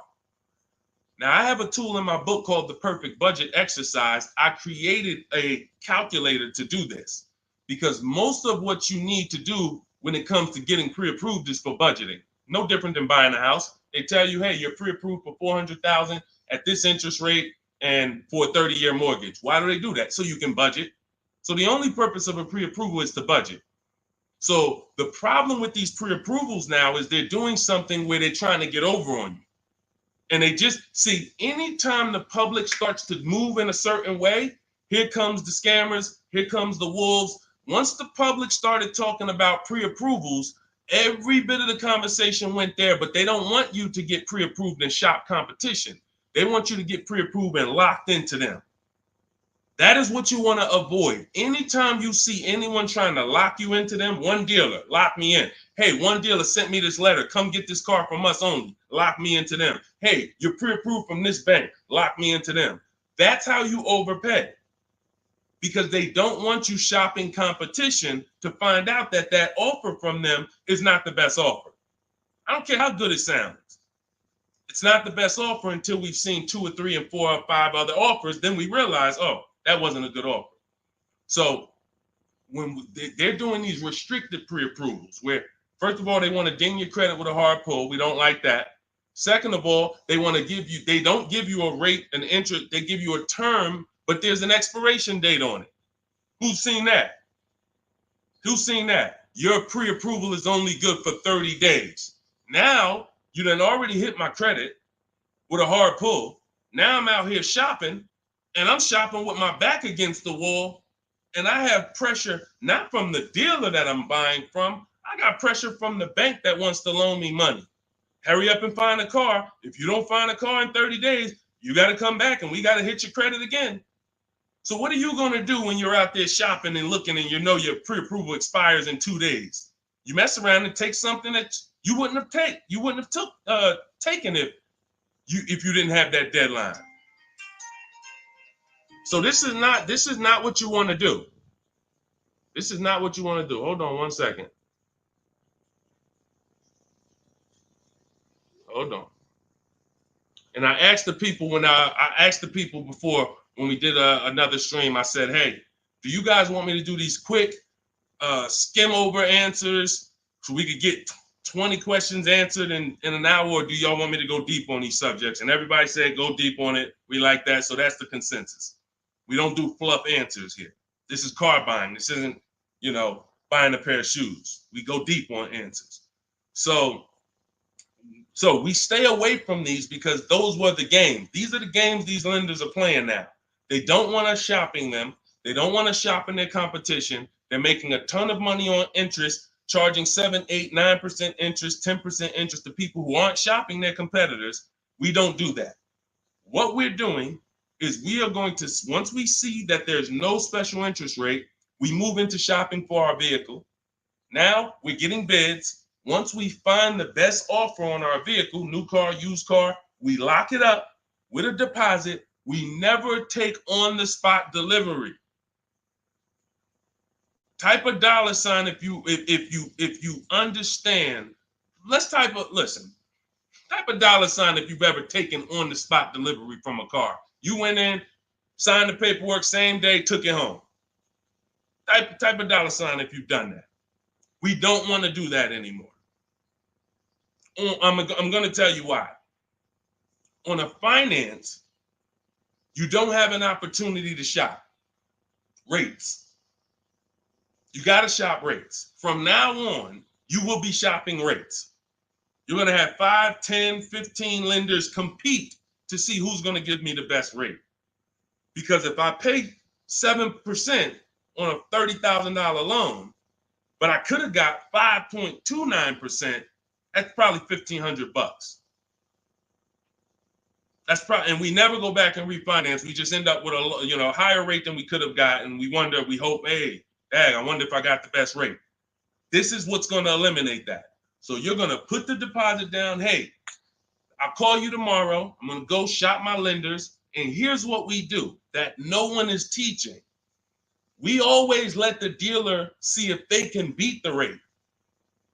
We do not only strictly go with our lenders. We don't have enough lenders to do that. If we had 20, 30, 40, 50 lenders that we were shopping, we got like, I show you how to reach out to about 5 in my book, but the dealer might have another 12, 13, 15. So we want all of these people competing. That way we guarantee we got the best rate. So what I want you doing, Angie, is I want you to not focus on one dealer's offer, one Nissan offer. No, that means nothing. You want to learn to separate your transactions. We've talked about the 3 pillars. You're going to bid each one out. And the best part about bidding is you can do it all online. You can do it all from home. 90% of what I'm telling you, 90% of how we buy cars and the people you're going to see, I'll introduce you to over the next hour. You see a lot of people who learn from me. It's from home. That's why my entire process is called Cars from Home. The book is called Cars from Home. It's a digital book. It'll be in your inbox in 5 minutes, but you got to get there before the 30-minute timer goes down to get you 75% off. It's normally a $97 book, worth every penny. But for the next 30 minutes, if you haven't visited yet, you can get your copy for 75% off. Go to my TikTok bio, the Instagram bio. Don't miss it. You can come back to the broadcast. We'll be here. YouTube, we have a comment pin for you. On Facebook, you guys can see the link floating. Get your 75% off. That way you have all of this stuff step by step for the rest of your life. And when things update, I update the book. So that's another reason I love a digital book, because things happen, things change, new websites come out, boom, I go right in, boom, boom, update it. I don't charge you. Hey, you bought my book 18 months ago, but here's version 2. Send another $32 to, no, I want people to win. If you want to win, you're going to win with me. That's it. I'm not looking to nickel and dime people. That book should be $500, but at the end of the day, I want people to win. We want to make it accessible for everybody. Go ahead, Dolan, shoot the next one in. Skinner, good to see you, my man. Always checking in. Always good when I see you. What's going on? Let me get this book. Go ahead, Angie. Use it and win. Use it and win. All right. What's up, Yo? Good to see you. How can I get your people to help me out? I'm trying to purchase a vehicle in the next 2 weeks. We have a Shop with Deshone program. It's been out. I shop with people all around the country. So I always say, get in where you fit in. Some people are do-it-yourself people. Anyone who's a do-it-yourself person, we have the master blueprint. It's step-by-step. There's different paths. So you're not reading a book on leasing, buying new cars, used cars, high mileage driving strategy. You're not reading all of that and then trying to see what I do. There's paths. I basically have it like the warp zone. If y'all ever played Mario, if you're on a lease path, I have links in the book to keep you on the lease path. You're not reading used car stuff if you're leasing. It's going to confuse you. So, but that's do it yourself. That's the blueprint.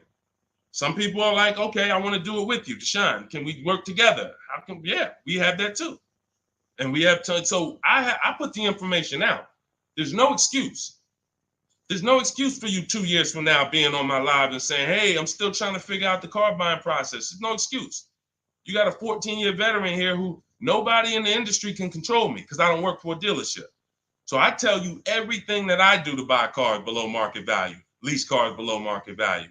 All the people that you see, you guys know, if you've been on any of my streams, you know we share 10, 15 people an episode sometimes who are reporting their deals. So at the end of the day, you get in where you fit in. Get in where you fit in, but find a place to get in. I don't care if you watch all my free videos on social media. Now, once you get my book or you work with me, you can stop watching those videos. There's no point in you watching my videos warning people when you're inside with me and you got my blueprints. So it's just about getting where you fit in. That's all. Go ahead, Dolan. All that information was Shop with Deshone. That's all in my bio. That's all in, any of my bios too. So what are the 6 companies to sell your car to? Great question. Make notes. CarMax, Driveway, Carvana, Kelly's Blue Book Instant Cash Offer. Do not use the Kelly Blue Book algorithm site where you just put your year, make, model in, boom. Your vehicle's worth $18,000. Do not use that. That is worthless. The only thing that matters is cash offers. That's all that matters. These are people who literally, they either send an inspector to see the car, or you go to a local spot, have the car inspected, they go and they cut you a check. Like it's like that. They don't negotiate. Sometimes Kelly Blue Book will patch you into a dealer and they'll say, hey, I might be able to pay more if I see it. We don't usually fall for that. We want strictly, hey, there's no used car manager in this world in this country who can't put a number on a car sight unseen. Like literally seeing it, that car is worth about this. That's what they do all day long. Look at cars in auction, make offers, make offers, make offers. So all of this stuff can be done online. And these are the people who pay more than, see, you're not going to, once you use this process, you're getting bids. Remember that. So if you're like, hey, I'm looking for a 2019 Honda Accord, I'm going to show you how to see the entire market. Because the problem is, there's another guy at the gym, because people know me locally, a couple people know what I do, and they'll come up to me, hey, I'm looking at this car. I'm like, look, I don't do this. I don't do this. I don't care how close you are to me. Like, I don't do this anymore. But, you get the same information. We've laid out the path. But he showed me, I just saw this car, though. I was looking at it. I said, there's probably 50 of those cars within 100 miles. There's definitely 50 within 300 miles. So the whole idea, remember, you have to know the goal of the person trying to sell you something. It's to lock you in to them. They want you to think this is the only one. This is the only offer. No, there's cars are cookie cutter. If y'all ever see these new cars come off the truck, you'll understand. Oh, they sent 4 of those black ones. There's 4. These cars are cookie cutter. And all of these dealerships are competing. So when we start bidding and getting bids and we find the lowest price car in the market, we get the lowest offer on a lease, on a finance. I have all of this in my book. We do this by email.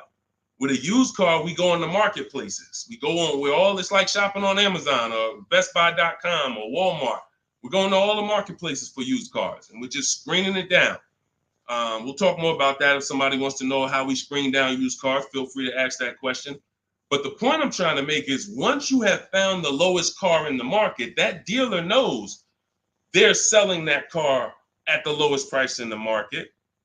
So they cannot turn around and beat all of these other offers that Carvana and CarMax and all of these companies made to buy your car. They'll be out of business. You can't be the highest price. You can't pay the highest price to buy people's cars and then pay the lowest and then sell your car for the lowest price. You're just not going to make any money. So what we do is we find the person who wants to buy our car for the highest price. That's step 2 in my books, the equity assessment process. Those 6 companies that I named. We do this with leases too. We sell leases too. I've been talking about this for 3 years, and I know there's still people who like, Deshone, I didn't know you could sell a lease. If you didn't know, type a question mark. If you didn't know you could actually sell a lease and pocket cash if you have equity, type a question mark. So once we do the equity assessment, we've seen this is the company that's going to pay me the most for my old car. Now we're shopping for our new car. This is the company that's going to sell me the new car for the lowest price.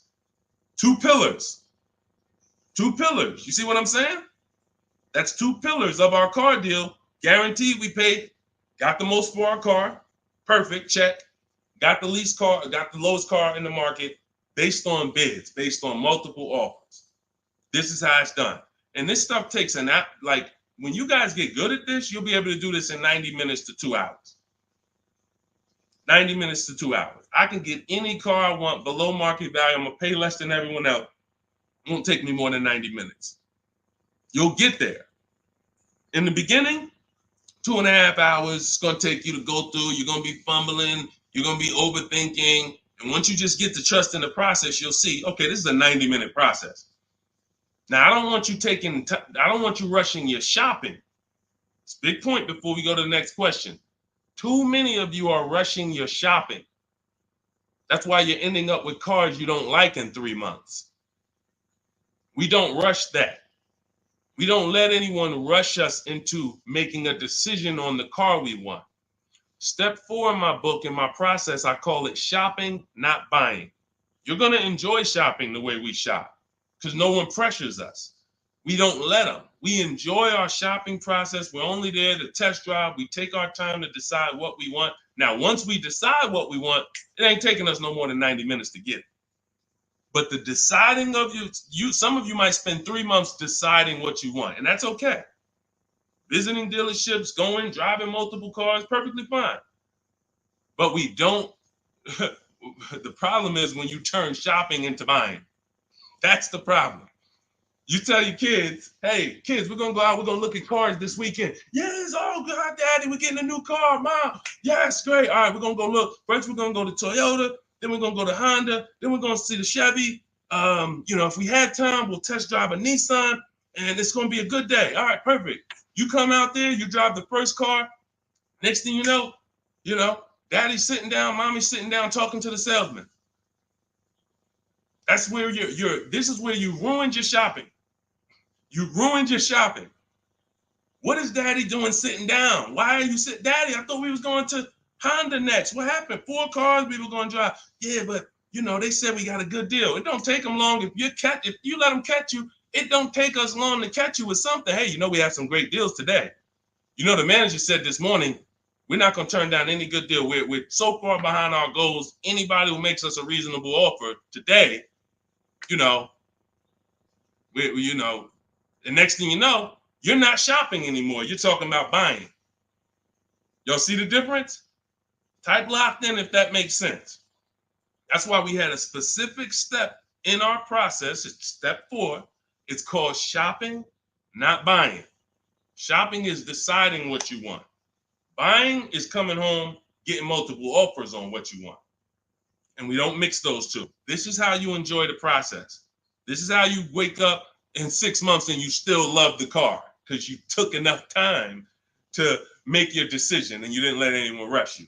We're not gonna let anyone rush you if you're doing this my way. Go ahead, Dolan. Roll the next one. But yeah, get those 6 companies. Get your equity assessment done. What's up, Terrell? Good to see you. Deshone, I sent out the initial contact template to the dealerships, and a lot of them are trying to get me to come in. That's why we have scripts. Listen, here's what I say to people that I work with. Whether it's most of the time this is people I'm working with in my coaching program but here's what I say. I tell you up front, 80% of dealers are overpriced.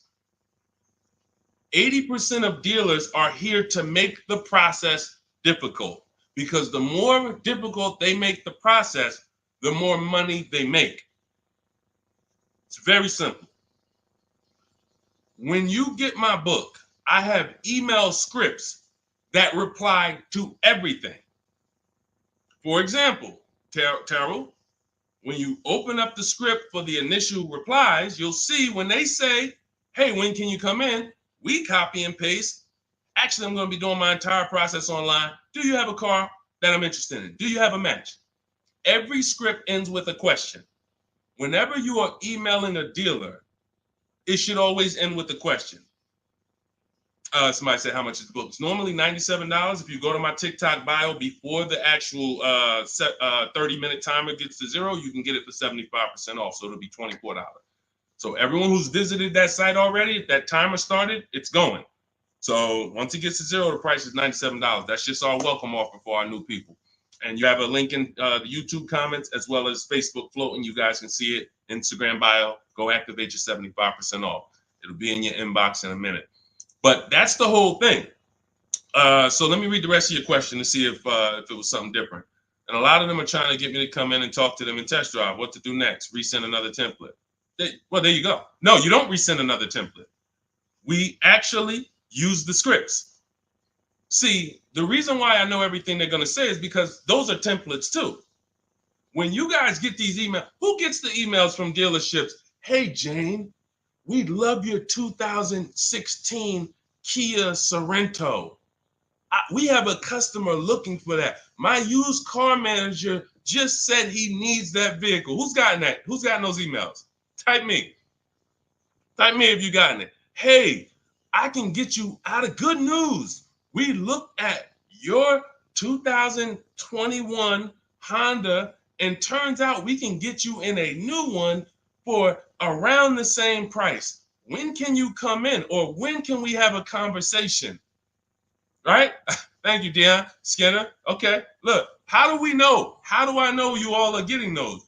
Because we sent them from the dealership. We sent them from the dealership. Listen, if you're not tagging your best friend into this broadcast, you're being a little selfish because your best friend's out there right now and they need a car and they about to go and overpay. So tag your best friend into this. Hit the share button and share with your best friend. This is what happens. Those are all templates. There's a software we would use, Mastermind, Momentum. What it does is it just searches the whole database and it sends out templates to these people. If we send out 1,000 emails, 100 are going to reply. It's going to lead to this many appointments. Those are all templates. That's not custom stuff. Those letters aren't, oh, they took the time to send me a letter. So it was easy for me to prepare the counter scripts because I know everything they're going to say. When can you come in? Can we have a phone call? You know, it'd be a lot easier. All the stuff is there. That's why there's 3 different sets of scripts in my book. And there's no other book that does this. Quite honestly, there's never been a book that I've seen that actually has links to videos, actually has links to documents with scripts that you copy and paste. That's what I said. When I tell you the book should be $500, it should be. And then it would be, I'm only going to sell it to the people who really, really value their money. And they would. And they'd be like, Deshone, this was an expensive book, but I tell you what, this book saved me more money than probably any book I ever bought. But again, that's not God's plan. God said, listen, make it affordable, son. The people who are going to get it, they don't have no excuse. They have no excuse now. If the book was $500, you could, man, I really would get the book, but I don't want to lose $500. Book's $24 if you get there before the timer. So the point is, Terrell, use the scripts, follow the process, realize it's a new process for you, but everything's accounted for. Everything in the process is accounted for. Just use your scripts. Everything they say, copy and paste, and keep the conversation moving on your terms. And don't try to turn an 80% dealer to a 20% dealer. They're not going to be that. They're doing what they're supposed to do. Let them eliminate themselves. Usually, if a dealer's going to make it hard, there's a reason. God, we use a strategy for leases and new cars called the 25 to 5. We connect with 25 dealers online in 20 minutes. Then we send this initial contact template that Terrell sent. That's going to give us 25 dealers' inventories we're shopping from. So we never have to worry about, hey, you know, I don't really have that car, but maybe I could get it. You're shopping with one dealer, you're shopping from one inventory. Whatever they got, that's all we got. No, we're shopping from 25 dealers' inventory. So now out of the 25, we're looking to get 5 to 7 quotes, 5 to 7 offers. You're going to see they're going to be $150 a month to $200 a month apart, minimum. That's just how it is. And that's when you prove to yourself, holy crap, I see how different these dealers are. It's not close. It's not like, hey, I got 5 offers. This one was $605. This one was $590. This one was $580. This one was $570. Heck no. This one was $620. This one was $550. This one was $475. This one was $450. That's how far apart they are. The 80% make big money, big, huge commissions. Like, it ain't like, so the 20% are the people who we want to find and do business with. These are the people that compete. They want to beat their competition. We find them and we buy from them. Great question. Thank you, Terrell. Good to see you. Next question, Dolan. Oh, man, good question. And that's very common. Again, very common. It's a new process. All right, I said that's the same question. Same question, Dolan.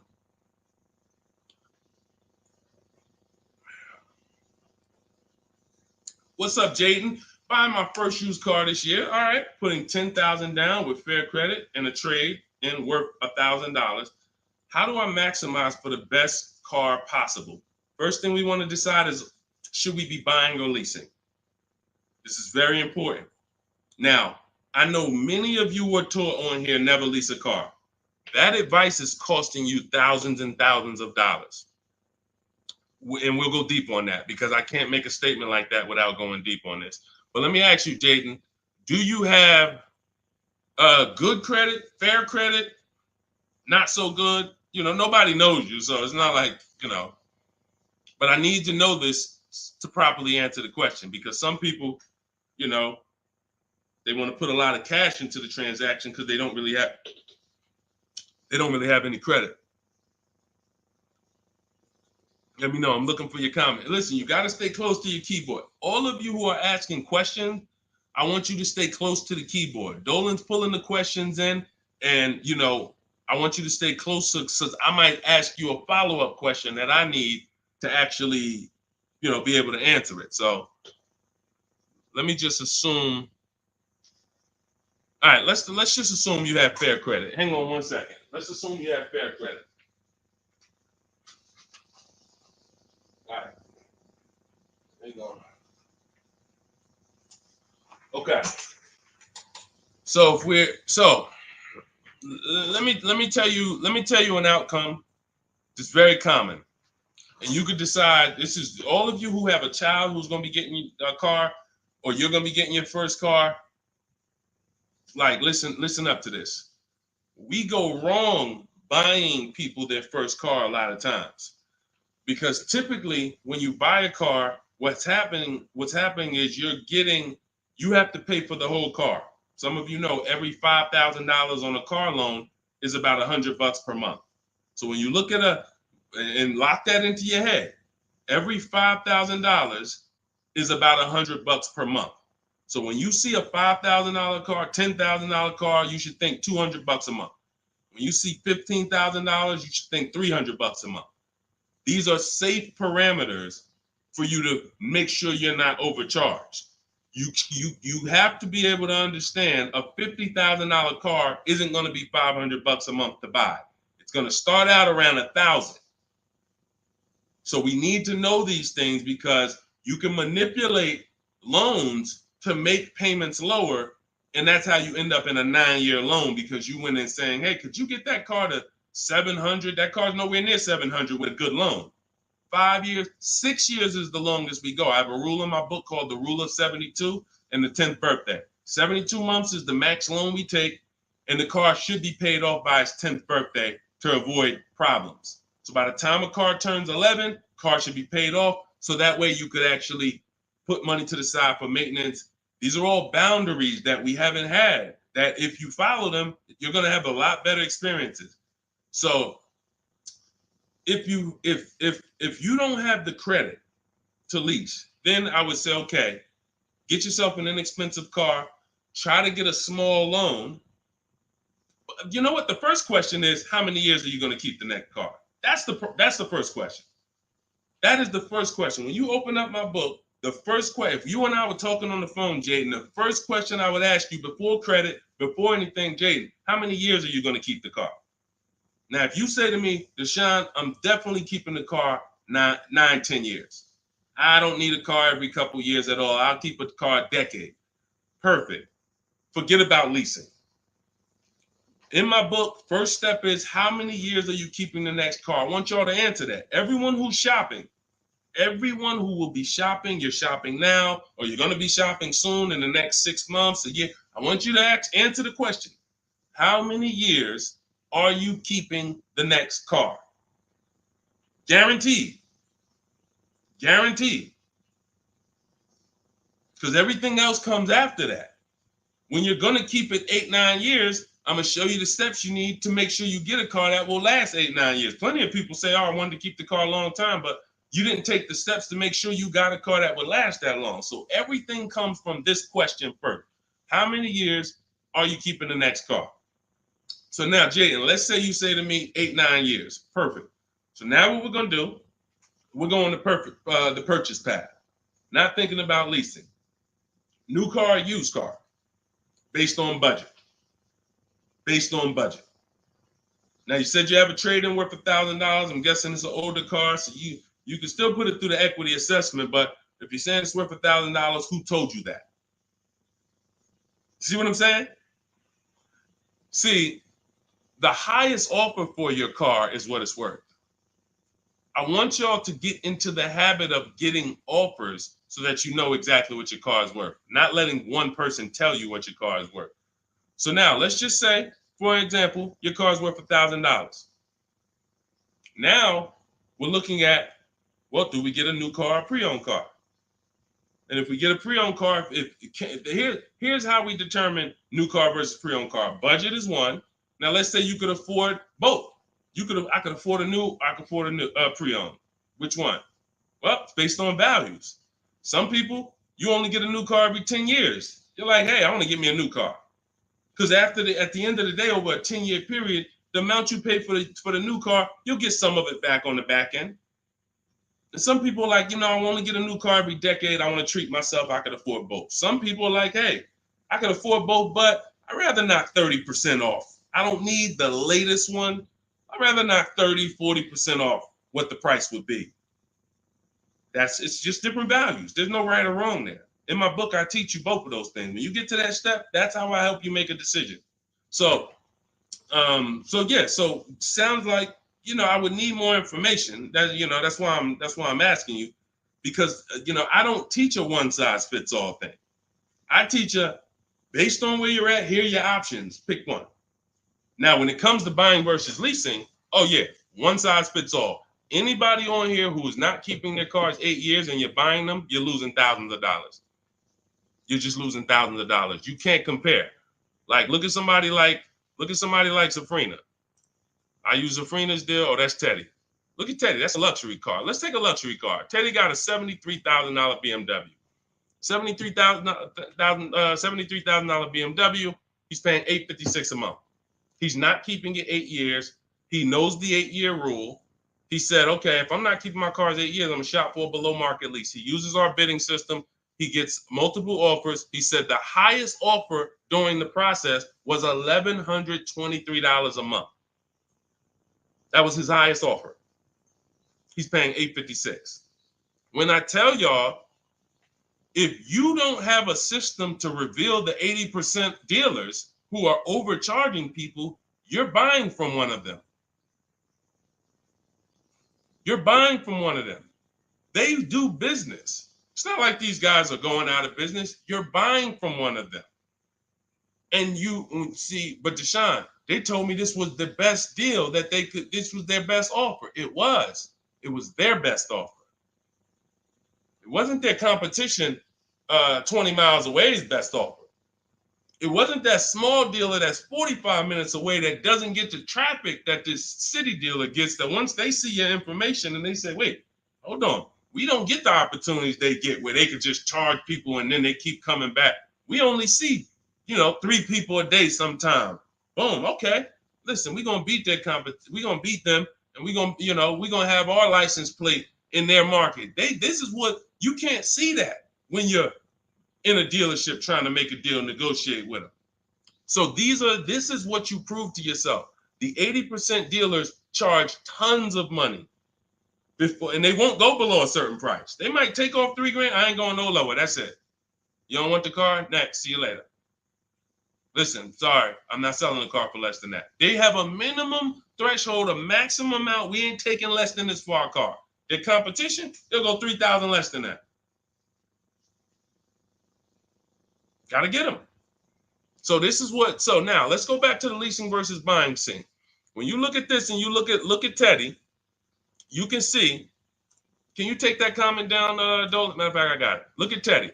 So $829 a month, he's paying $856. Now, $73,000 vehicle, that vehicle on a 5-year loan, every $5,000 is about $100 a month. That vehicle should cost $1,500 a month.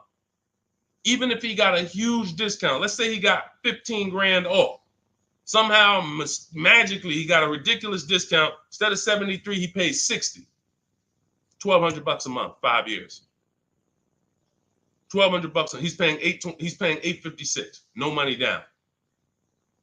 We don't, and whenever we shop, what you're going to learn as you listen to me and you shop the way I'm telling you to shop, everything we shop is no money down.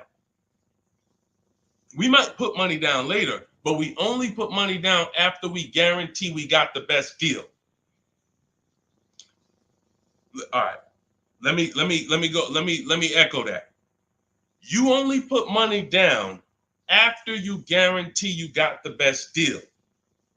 What does that mean? You paid the best price for the car. You found the dealer that's going to sell you the car for the lowest price.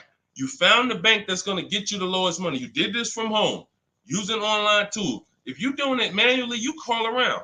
I don't care if you call around. It's harder than my way because, but you want to call around and try to get multiple offers from dealers. The point is, once you find the best offer, now we can put money down if I want to lower my payment. But what dealers try to get you to do, especially the 80% and the people you're used to dealing with, they want you to put money down to get to a payment you'll take the car for. Big difference. Hey, how much is this car? Hey, it's $1,100 a month. Yeah, I can't afford that. How much money can you put down?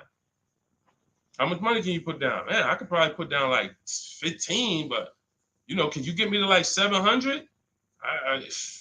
Now you're trying to buy your deal. You're not focused on the interest rate. You're not focused on the price of the car. Is he even selling me this car lower than what I could get on the market? You're trying to buy your deal, which is why the 80% dealers, here's what the 80% dealers make tons of money doing, making you think you want. And all I want you to understand is this is simple, easy. That's hard. Once you step in, start doing this like Teddy, once you start doing this like Danielle, look, like Ansley, look, like Jen, all of these people get below market deals from home. Once you start doing it like this, you'll realize this is the easy way. At home, at work, man, I just bought a car. How you buy a car? Yeah, I ain't even see you spending all this time in dealerships. Look at all these offers in my email. Look, this offer, this offer, this offer, this offer. Yep, this the one. I just locked it up, saving me $7,000. You'll never go back. You'll never go back to the old way. You have to learn cars from home. All the money is over. All the overspending happens inside dealership, which is why we never do it. Go ahead, Dolan.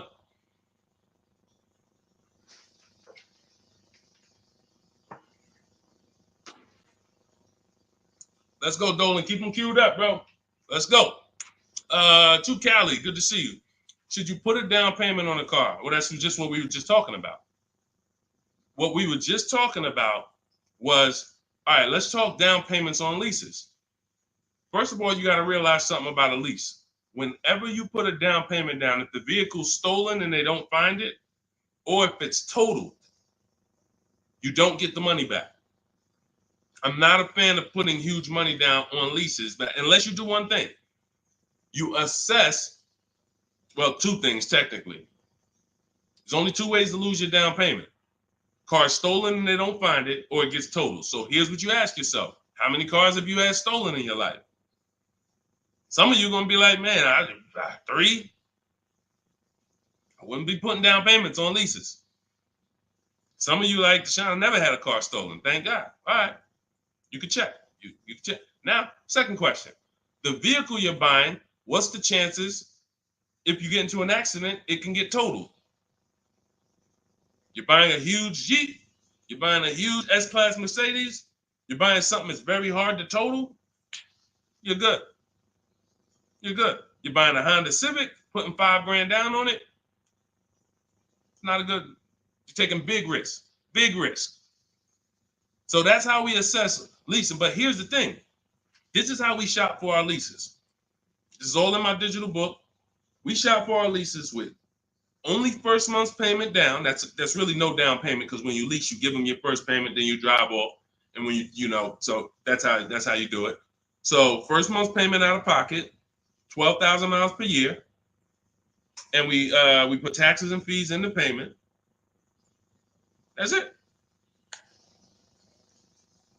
That's it. We get all our offers that way. The dealer's going to give you the offer based on how you told them to give it to you. If you told them, hey, just work me a lease out, They're gonna work you out a random lease, $3 grand down, boom. When you see these commercials, these are not deals. Listen, you cannot never judge. I told y'all at the beginning of the stream, it's 3 prices you can pay for every car: market value, above market value, below market value. Those are the 3 prices. Below market price is the people who got skills. That's the stuff we're talking about here. Below market comes from bidding. When you look at these offers, look at these commercials. Look at. Let me show you a deal. Look, Ansley just got a 2024 Infiniti QX Lux. MSRP is $58,000, $58,490 to be exact. Said I'm only paying $554 a month with my first payment down only, right under 1%. Now, some of you, if you're savvy, you've heard of the lease 1% rule. That's been around for probably 30 years. I created the 1.5% rule because people were overpaying for leases. People knew, the savvy people knew the 1% rule. They knew this is great value. This is a steal. You get a lease under 1%, no money down, you stole a vehicle. Doesn't mean it's your best deal because Zafrina got 0.88. So she got 0.88. So just don't think, again, bids. Bids. It's like, hey, you don't know how much you're going to save on the car. She didn't know she was going to get 0.88. She knew the 1% rule. She got her offers. She ends up closing the deal, $579 a month on a $65,000 vehicle. So this is how you shop. So once you get an offer, if it's between 1% and 1.5%, that's good value on the lease. The closer to 1, the more value. But in order to get 1, you need rebate. You need we don't understand sometimes the lease program. The dealer can't control that. So what we do is we shop. When you see a deal that's 1.1, 1.2, 1% low, that means there's a lot of rebates there. There's a lot of there's probably great residual, low money factor, which is the interest rate. You can't control these things. All you can do is bid it out. Now, once you get to a payment and you're like, okay, I already know I'm under 1.5%. I got my 5 to 7 offers, so I know this is the best offer. But I want to drop my payment probably another $50. Now you put money down. You see what I'm saying? Type $signs if you got that. You shopped your deal. You got your offers. Type a $sign at that click. I'm talking to the people that's locked in. Listen, I know, unfortunately, we live in a world, a lot of people distracted. We sit here, we could talk big money all day long, and it's just flying past it. They got 100 other things on their mind. But the people who locked in, type a $sign if you understand that. When you shop for offers, when you look at your lease offers, the way I just told you we shop for them, now we get the offers, we say, all right, boom. This is the best one out of 5 to 7 dealers I got. Let me now lower my payment. First of all, if you can afford that payment, just take the deal. Much better, put no money into the deal. That way, if God forbid it's total, boom, I come back, I do it again, ain't no problem. I didn't put no money into the car. But if you look and say, I want to lower my payment like $100 a month. First thing you do is assess what I told you a couple minutes ago. How many cars have I had stolen? The lower, the better. If it's one time, okay, chance of this car getting stolen, slim to none. All right, how easy is this car to total? Now, it's a big vehicle. I'd have to get into a pretty bad once-in-a-lifetime accident for it to be totaled. Perfect. All right, you can throw $2,000 down. You can throw $3,000 down to lower the payment more. That's how you use down payment money. You never use down payment money to buy your deal. You must have the deal before you apply the down payment. You must have the lowest interest rate before you get the down payment. You must have the dealer who's selling you that car lower than anyone else before you apply the money down. That's when you know you have a deal and your down payment isn't being taken and used as profit. Anybody else, down payment's being used as profit. It's just padding the deal. Give us more money to work with. How much could you put down? 6? All right, let me go work this out. And they're just around moving money around. They're moving, you're buying a car from them, you're getting your loan from them, and you're giving them $6,000 to work with. They have all this money to work with. That's a dream customer. And if this is you, I don't want you to feel bad. I only want you to feel, because no one told you this until now. I only want you to feel bad if you keep repeating it, because you got no one else to blame. Right now, you have the opportunity to change everything and focus on what I'm teaching you. So no one can do this to you. But the dream customer comes in, got a car to trade, wants to buy a car, needs a loan, How much could you put down? I'd probably put down like 3,000.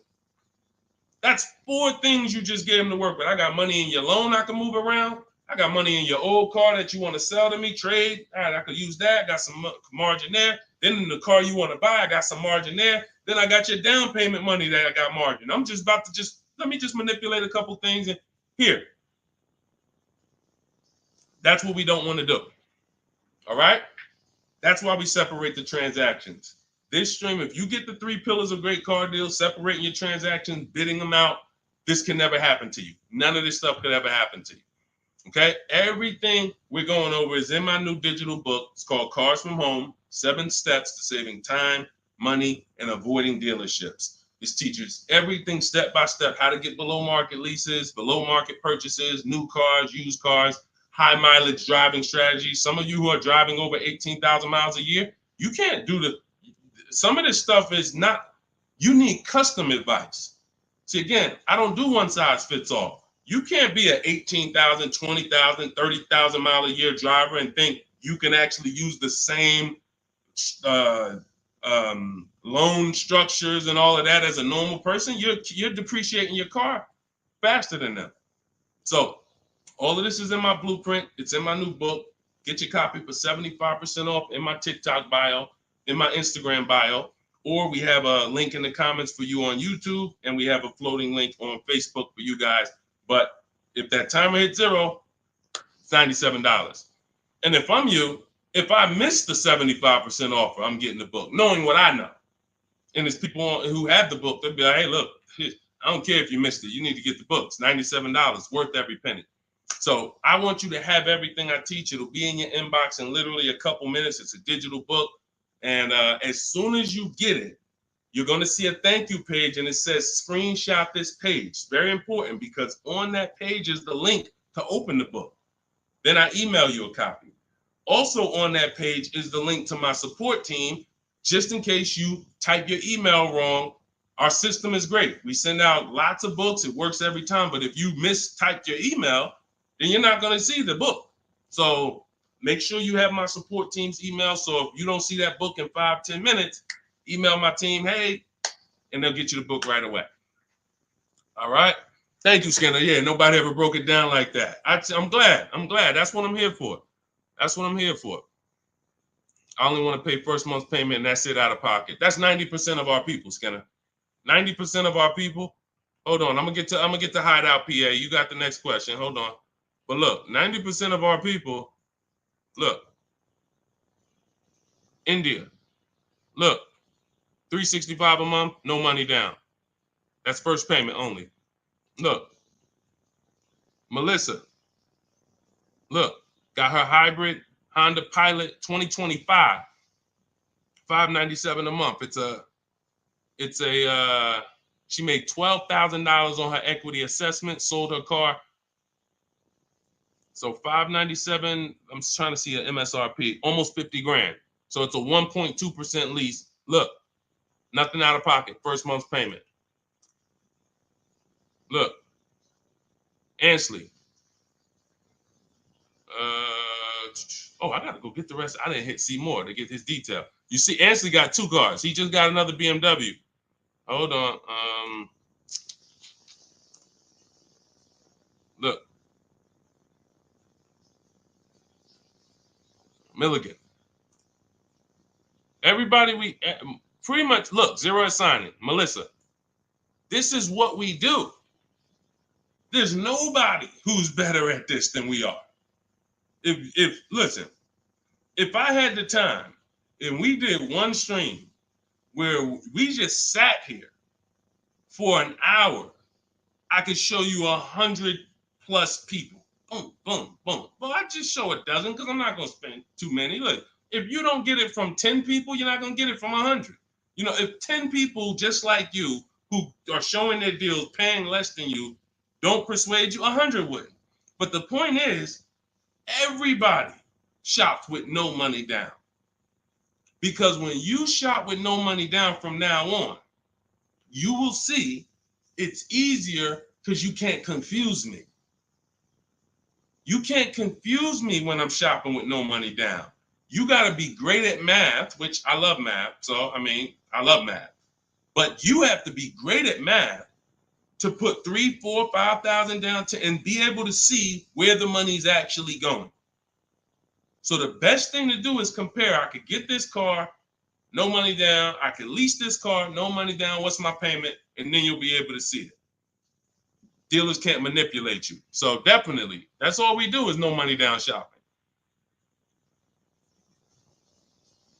Go ahead, Dolan. You can put that one up. You can put that question up. I want to get to that.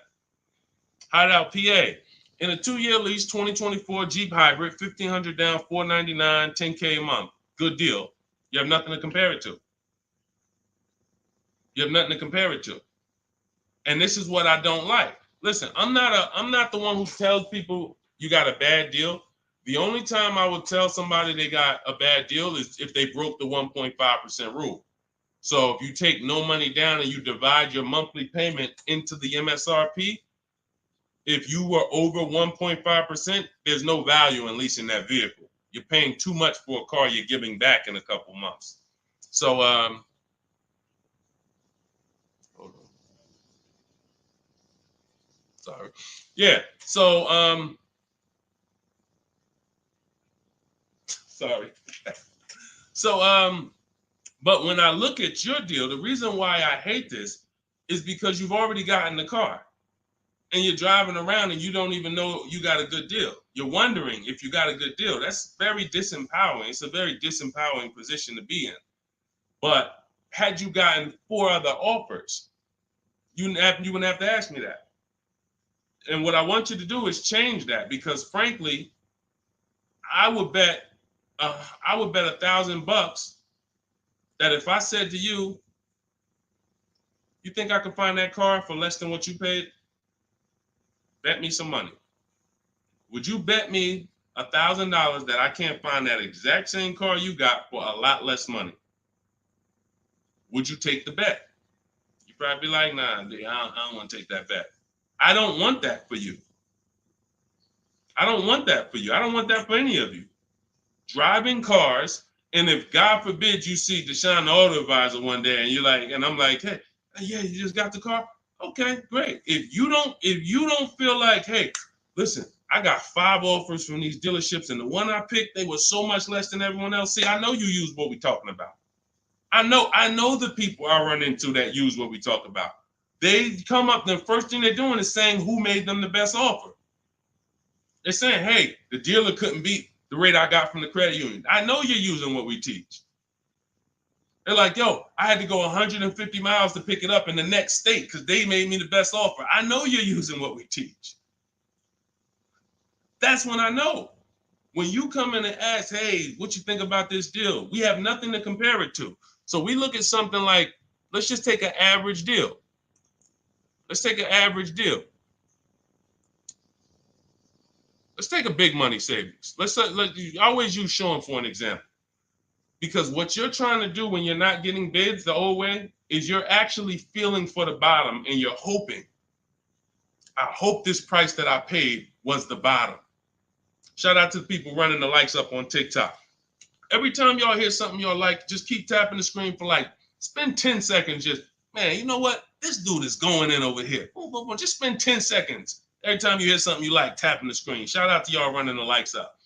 But when you look at, hey, look, I lost my train of thought. What was I talking about?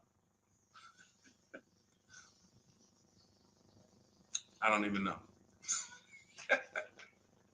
That usually happens once I've been on for about an hour. That usually starts happening. Hideout PA just bought the book. Awesome. Listen, I'm answering your question right here. So, and look, next time, that's the thing. So again, I cannot tell you, oh, the MSRP was 49,000. Okay, so 49, 1,500 down. That's about a 1% lease. Solid. We don't know if you could have did better though, and that's the point. Again, Zafrina. Funny story about Zafrina, and she got this 0.88% lease, right? You're probably a little over 1% because you put about 1,500 down, so that $1,000 probably would have put you about maybe 1.1. Still great value, absolutely great value. great value. But Zafrina called me. She was shopping for a Jeep Grand Cherokee. She didn't call me, but we you know, she's in my program. Again, we have Shop with Deshone, Shop with, you know, blueprints. It's all up to you. However you like to learn, we provide it. So she was shopping for a Jeep Grand Cherokee, and the best offer she had was like 1.1. And it was solid. But she was coming out of a Jeep where she was under 1%. Her lease was up. She was under 1% on her old lease. And she said, the guy told me if I take the hybrid version, or the electric version, he can get me down to 1%. No, I think she was maybe 1.2 on a Jeep Grand Cherokee Limited at the time. She said if I take the hybrid version, he said I could do a 1%. He could get me to like 1%. I said, okay, if you're going to look at the hybrid, the electric version, that's an entirely different vehicle. The same dealers that you've been getting the offers from, run it past them now. That's a different lease program, different vehicle. Yeah, he might be able. Now look at this. Here's the big part. He was selling her the standard version lower than everybody else. But then he flipped her to the electric version because it had a better program. She ran the lease again, and another dealer sold that vehicle lower than everyone else. This is why this round robin system is so fun and empowering and revealing. You cannot trust any one dealer. We put them against each other, and that's how we win. So she ends up getting a 0.88% lease, $579 on this $66,000 Jeep. So that's the only thing. Even when we get a great deal, you never walk into a dealership say, get me to 1%, get me to 1.2, get me under 1.5. We don't say this stuff. We get bids. We never know where the best deal is going to be. We just never know. That's why we get bids. So everything we are learning is in my new digital book. Those of you who spent the last hour, 10 minutes with us, you're like, Deshone, I got it. I took a lot of notes. Perfect. But those of you who like Deshone, there's no way I'm going to remember all of this stuff. I want the whole step-by-step blueprint. That is Cars from Home. My new digital book is called 7 Steps to Saving Time, Money, and Avoiding Dealerships. You're going to learn how to get below-market car deals on leases, new cars, and used cars, and without spending more than 30 minutes in a car dealership. You'll be doing this from home. Everything we do is putting dealers against each other, making banks bid. We don't beg for these discounts. None of these people you saw me share, they know we don't do any begging. We are the prize. You are the prize. You haven't acted like it. You haven't accepted it. You haven't shopped like it. You're begging. Hey, come on, can you take off another $50? Come on, $25 a month. You're going to lose a deal over this. This is begging. You're begging someone to give them a $50,000 transaction. We don't do that. We're at home, empowered. Everything we do is in there. You have it in your inbox in literally minutes, and you can get it as long as you get there before the 30-minute timer is up. You get it for 75% off. So you won't pay the normal $97 price. You get your copy in my TikTok bio, in my Instagram bio, or you can click the link in my YouTube comment or Facebook below. So shout out to the people that's locked in. Skinner, shout out to you, Hideout PA. Shout out to the people who are like locked in. I know I can only help a small percentage of people. That's the sad part. The sad part is when I came to the internet, a bunch of smart people who studied the internet, they do this. I never sold any products on the internet. They told me, Deshone, doesn't matter how inexpensive you make it, you can't help everybody. They're not mentally gonna let you help them. I said, no, that's impossible. Nah, I said, look, no way. No, I'm gonna be so transparent. I got the industry experience. We got hundreds of testimonials. They go to all my pages. They can see their peers, people just like them, grandmothers, single mothers, all that. They said, Deshone, none of that matters. You can only help a small percentage. And they've been right. And I used to be disappointed. I really did. But now I focus on the people who are locked in. Whatever God gave me, whoever God assigned to me, I'm focused on you. That's it. So I'm here to make sure Hideout PA wins. She got the book. I'm here to make sure that Skinner wins. I'm here. Anybody who locked in, hey, Deshone got the book. You talking to me. I'm the 10%. I'm the 20%, whatever percentage it is. But the rest of you, you got to evaluate yourself because you're going into a very expensive purchase that is the second most expensive purchase you're ever going to make. And you're going in to deal with sharks. Like you really live that. Like you're really ready for that. I spend more time warning you of what the inside is like because I've been in the inside. I can go back to sell cars if I wasn't running a company to educate you guys. I can make $200,000, $300,000, $400,000 a year selling cars. This is not hard for me, but I know what it's like. I know who sits next to me. I know it's people who, when you sit down next to them, your head's coming off and you're going to leave with a smile. It's an art. It's a science to making a customer leave with a smile. We got people who pay $200 more per month than they could have got, but they leave smiling. Don't let them run into their neighbor, though, that's got the same car and got a better deal. $200 less. Wait, you got the same car? What happened? They knew something you didn't know. So that's my warning. Shout out to the people that's locked in. Get your book for 75% off. Make sure you screenshot the thank you page. The book is right on the thank you page. As soon as you pay, you can download it, add it to your inbox, and just use it and win. And make sure you email me your success stories. All right. I'll see y'all in the next stream. God bless you.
And answers. Welcome to Car Shopping Questions and Answers. We're about to go very deep to make sure that you get the answers you need when it comes to buying or leasing your next vehicle. And we want you to have below market strategies. You can't pay market value and you can't pay above market value.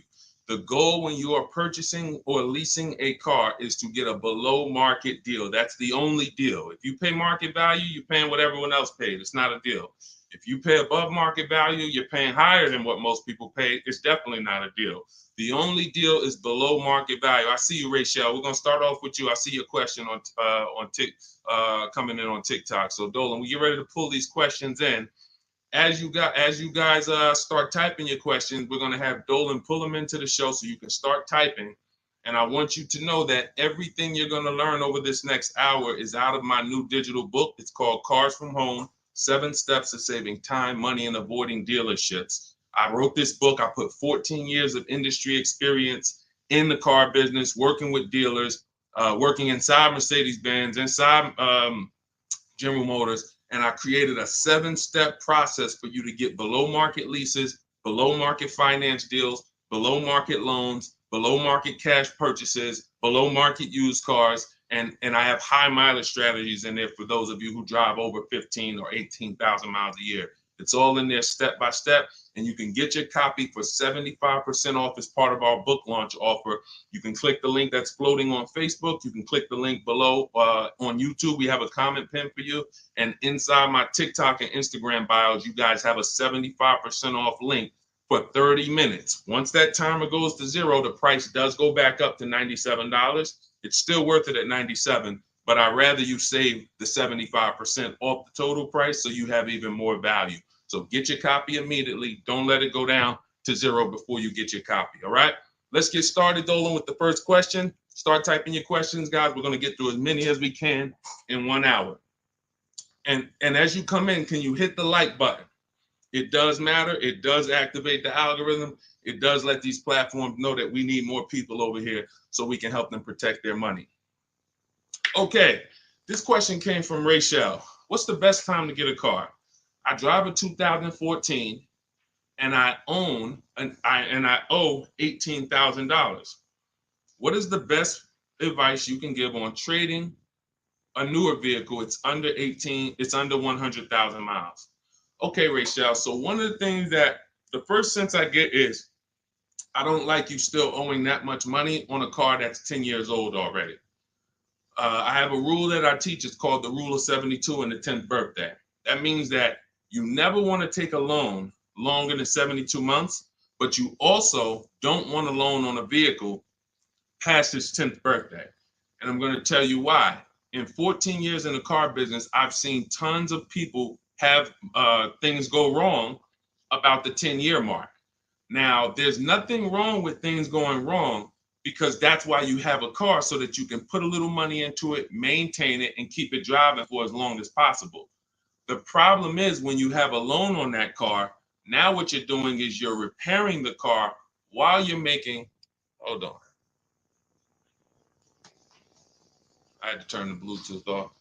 Okay, so the problem is you're repairing that car while you're making payments on it. I call these the four expenses. The four expenses for a car are what you pay for it every month, if you have a loan, what you pay for gas, what you pay to repair it, and then what you pay to maintain it. Maintaining is oil changes, brake fluid changes, tire rotations, new tires. These are, replacing brakes. These are maintaining it. Repairing it is if something breaks on the car. And it's that I call that the fourth expense. That's what most people are not ready for. And what I see is if you have a loan past the 10th year, you're getting hit with you're getting hit with all four expenses. And if you've ever seen someone who has a luxury vehicle and they hate it, they usually are buying cars that are too old and taking loans that are too long on them. Because you'll see they hate the vehicle because BMW, you got your BMW, you go drop it off, they tell you, hey, you need brakes, that's maintenance. Then, hey, your navigation system or your electric system is messing up, that's $2,000. And then, you still had to put premium gas in the car, so you could leave out of there, it costs $5,000 in 1 month. And people be like, man, I hate this car. But the car is not the problem. The problem is you took a loan on a car that was too old, and you took a loan that was too long. That's why I created the rule of 72 and the 10th birthday. No loans longer than 72 months, and then your car needs to be paid off by the 10th birthday. Now, what happens if you look at the car you want and you can't afford that payment for 6 years? That means you can't afford that car. That doesn't mean stretch the loan out to 7 years or 8 years so that you can try to afford it. Right now, we could all go and we can look at a $700,000 house. Maybe most of us can't afford the mortgage on that, but if we stretch the mortgage out to 50 years, then maybe we can afford the mortgage on it. Doesn't mean it's a good financial decision.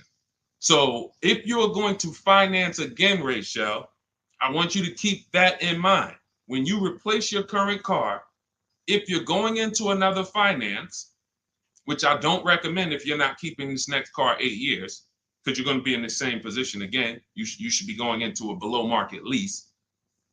Then if you're keeping the car long term, then go to another finance and then make sure you're not buying too much car, taking out too many loans on it, and taking out too long of a loan. Use that as an affordability index. If I can't afford this car on a 6-year payment and I can't add up, here's how you do it. You look at the car, ask yourself, how old is it? If it's 6 years old, that means I got to take a 4-year loan. If it's 5 years old, that means I got to take a 5-year loan. It can't be greater than 10. You are taking way too much risk. And you're going to end up in this position where you're looking and you're like, how do I still have a car payment? Things starting to go wrong on this car. I'm nowhere close to paying it off. What did I do wrong? That's what you did wrong. Now, if you want to avoid this altogether and say, all right, what can I do in a different structure? You would be going into a lease. If you're shopping a below market lease, what that's going to do is make sure you can pay a low payment on a brand new car. It's always going to be under warranty, and you just keep doing that. You look like somebody who you're just used to having a car payment anyway. So you want to switch the way you make those car payments and start paying it into new cars versus these 10-year-old cars or 8-year-old cars that you're paying these payments into, and you're not getting much back in terms of return or quality or anything like that. So that's the first thing that I would concern myself with is, Rachel, how many years are you going to keep the next car? If it's 8 or more, then you purchase again.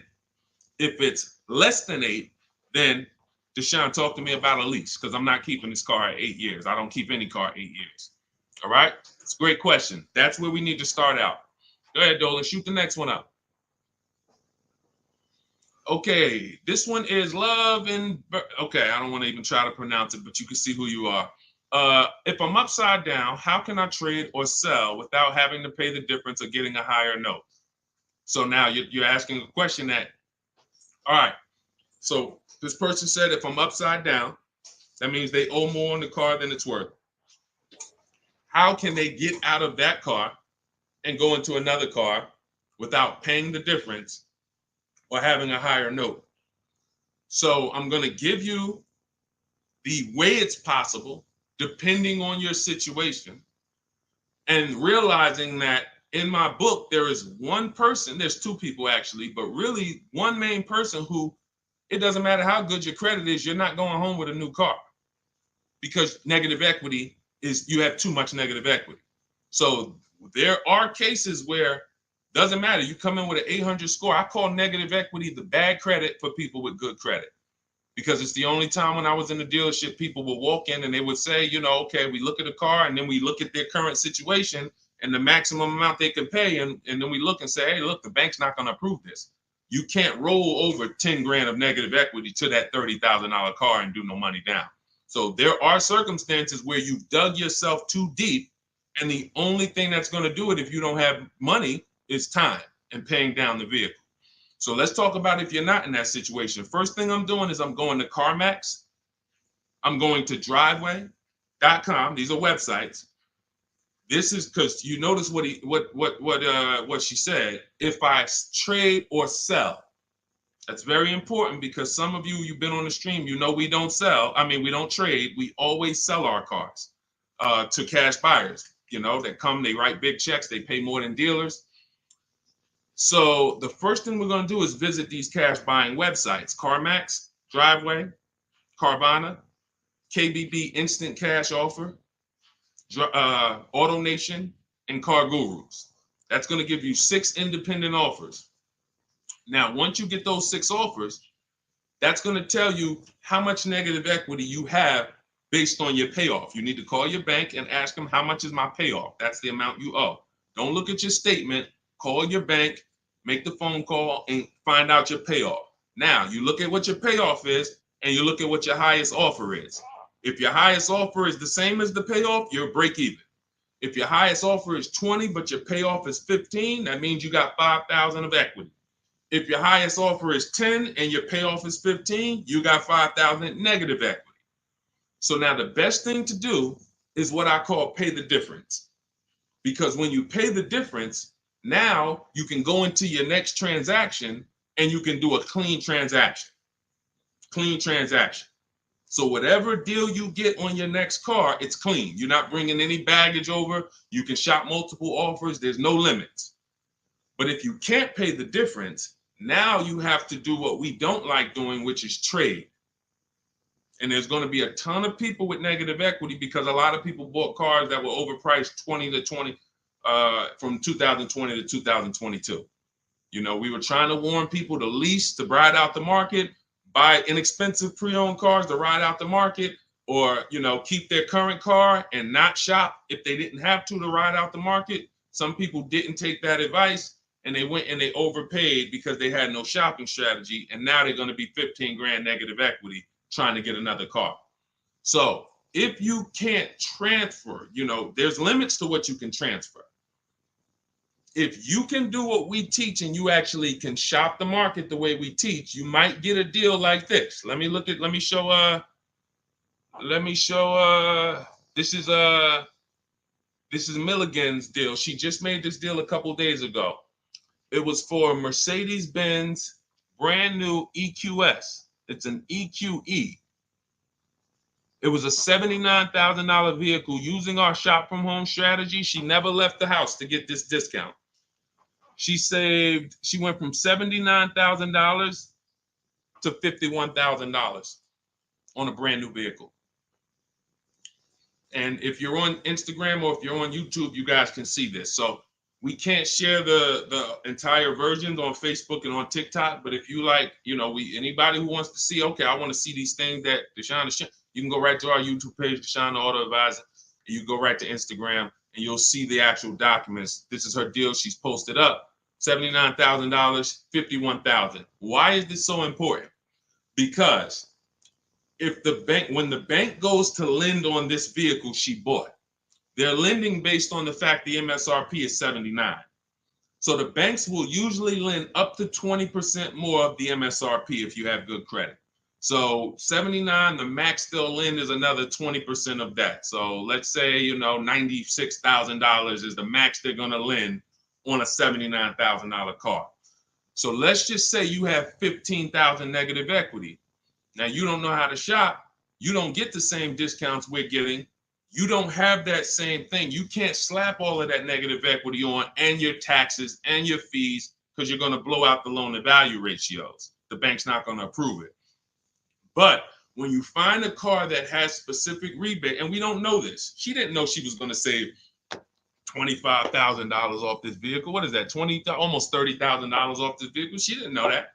She just said, I like this vehicle. Deshone, I'm going to use these shopping strategies, same strategies you'll have in my book. It'll literally be in your inbox in minutes. Same strategies we've used to help people do this all around the country. Now, all right, I saved almost 30 grand. Now I can bring my negative equity of 15 grand over to this vehicle, bury it, and I'm okay.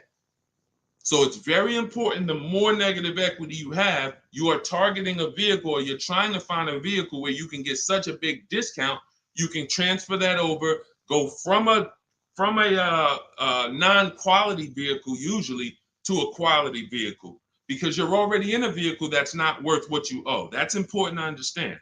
You're already in a vehicle that's not worth what you owe. The key is to getting that into a vehicle you're going to enjoy, and at least a vehicle that is safe and quality, and preferably you're leasing. Because the great thing about transferring negative equity to a lease is once that lease is up in 3 years or 39 months, the negative equity is gone. When you transfer that over to a finance, another 5 or 6 year finance, you're bringing the negative equity over, stretching it out for 5 or 6 years and putting interest on top of it. That's why I don't ever recommend go from a finance negative equity deal to another finance negative equity deal, because you're usually a short-term person anyway. You should be leasing cars. So this is the strategies for getting out of negative equity. Now you can literally go into a dealer. See, watch this. That's a below market strategy for negative equity. What I just talked to you about is what the people who are actually financially wise do and think about. Now you could say, well, I'm just going to go into the dealer and say, hey, I want to get out of this car. Perfect. They'll transfer you out of that. They'll go in and say, all right, we got it. Here's your payment. We put you on a 4-year lease, or here's your payment. We got you in a 6-year, 7-year finance. But you'll never know the discount you're getting because you don't care. Your whole thing is, I don't really want to unlearn what I've been taught and programmed to do. But if you want to say, I want to make the best deal possible and I want to stop making these mistakes that's getting me into these bad deals, I've never had to come and deal with 5, 6 grand, 2 grand of negative equity. It's never happened to me. But there are people, you might be one of them, who every deal you make, it's a negative equity situation. It's a negative equity situation. That's because you haven't learned how to structure your deals correctly. And those are the things that I want you to unlearn so that you can have empowered car buying, be making deals you feel great about, posting your numbers just like Milligan did, and saying, hey, check out the deal I made. Not just check out the car I got, check out the deal that I made. Okay? So that's what you need to understand. And if you can't, and that's how you can transfer out of negative equity, whether you have 10 grand negative equity, 5, 15, those are your options. And that's how we work it. All of this, guys, is in my new digital book. If you're enjoying what you're hearing so far, could you hit the like button? Hit the like button if you're just enjoying what you're hearing so far. I see y'all are running the likes up on TikTok. I appreciate it. As y'all keep tapping the screen, every time you're like, man, you know what? This is good information.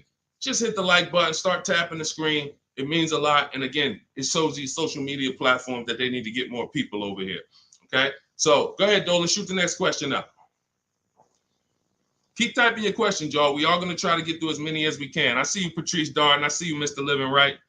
I see you, Letitia Cook. Good to see everybody tapping in. What's up, Mex? I see you, Kiki. We're live on 2 TikTok channels too. We're on 2 TikTok channels today. All right, now Roby asks, what's the fastest way to sell a lease? I'm over by 18,000 in miles and have 19 payments left. Okay, here's what I'm gonna give you.